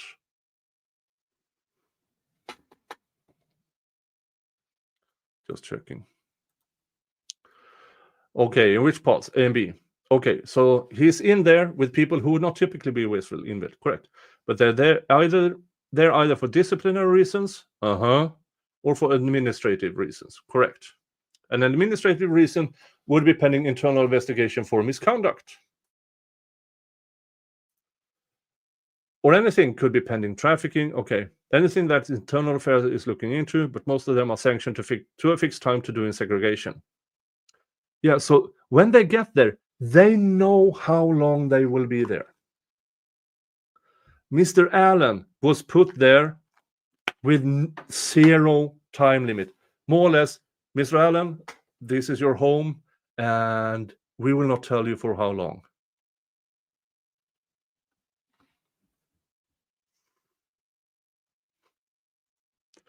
And when you say protective custody, does Mr. Allen fall into that category? No. What is protective custody? Protective custody is an inmate that is in any facility that can't function out in population, whether he, testified in court against another inmate or just in fear for his safety or life. We're running like our HU unit. We have our own protective custody unit inside Westville as well. We got, at the time, it was 28 beds. I think they expanded it a little bit more. But you don't have the access to Gen Pop either. So they go on rec separately. They eat separately. Everything's done with that unit. So you were used to doing that. What you had to do with Mr. Allen, because you have people that are in similar circumstances of protective custody where their own safety is at risk for being around other offenders. Yes, it's a fucking different. Yeah, it's a enormous difference. He's a pre-trial detainee. The other people there are there because they fucked up in Gen Pop. Seriously.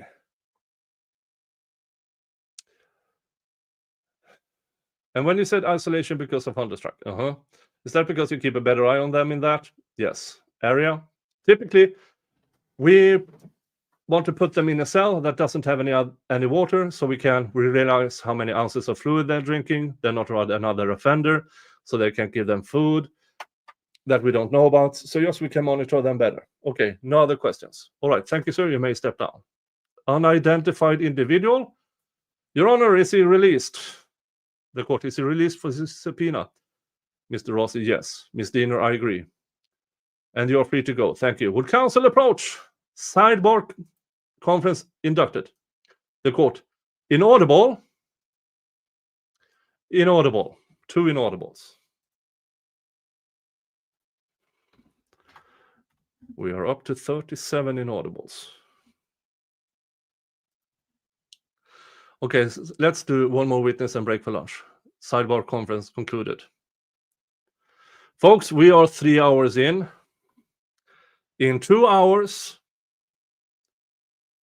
we are having me and Steve Gosney are doing the information stream. We are going to have a meetup in Miami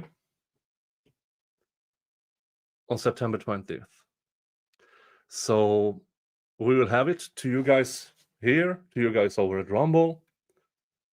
Steve Gosney will stream it on his channel on YouTube and Rumble. So you get all the information you need and everything. And also, if you would care to sponsor any of us, that event in any way, shape, or form. Okay, so we are page 36. Who is the next witness? Oh, it's Miss Maps. Yeah, that can be interesting. And also later on, when I continue this, we will have Jerry Holeman again. You guys know, whenever Holeman is around, bullshit comes on.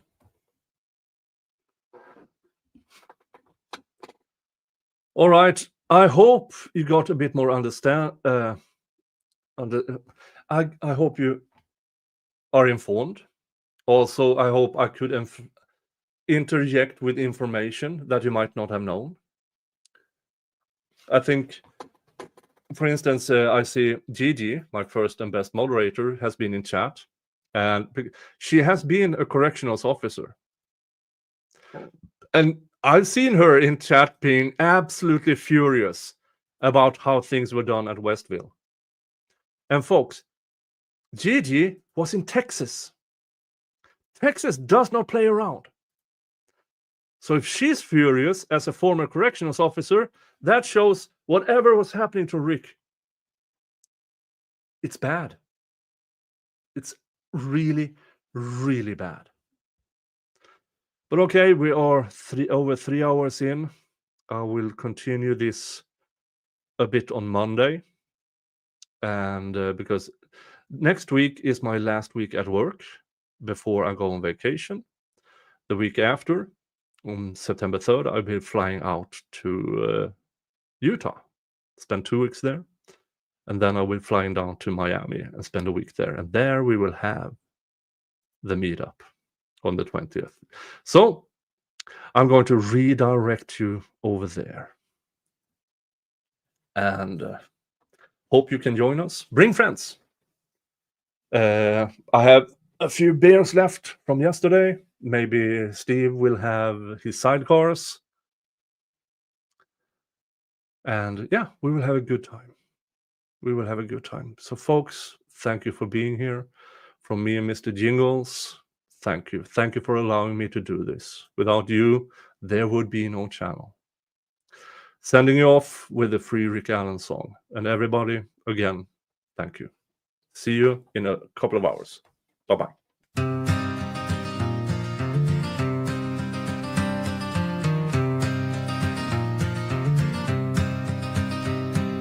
Down in the shadows where the courthouse stands, a gavel cracks a fading hands. Judge Gull, they whisper with a crooked grin. Played the game where justice don't win. Free Rick Allen, let him go. Chains on the innocent, don't you know? When the truth's been buried and the lies unfold, the fire in the people burns hot and cold.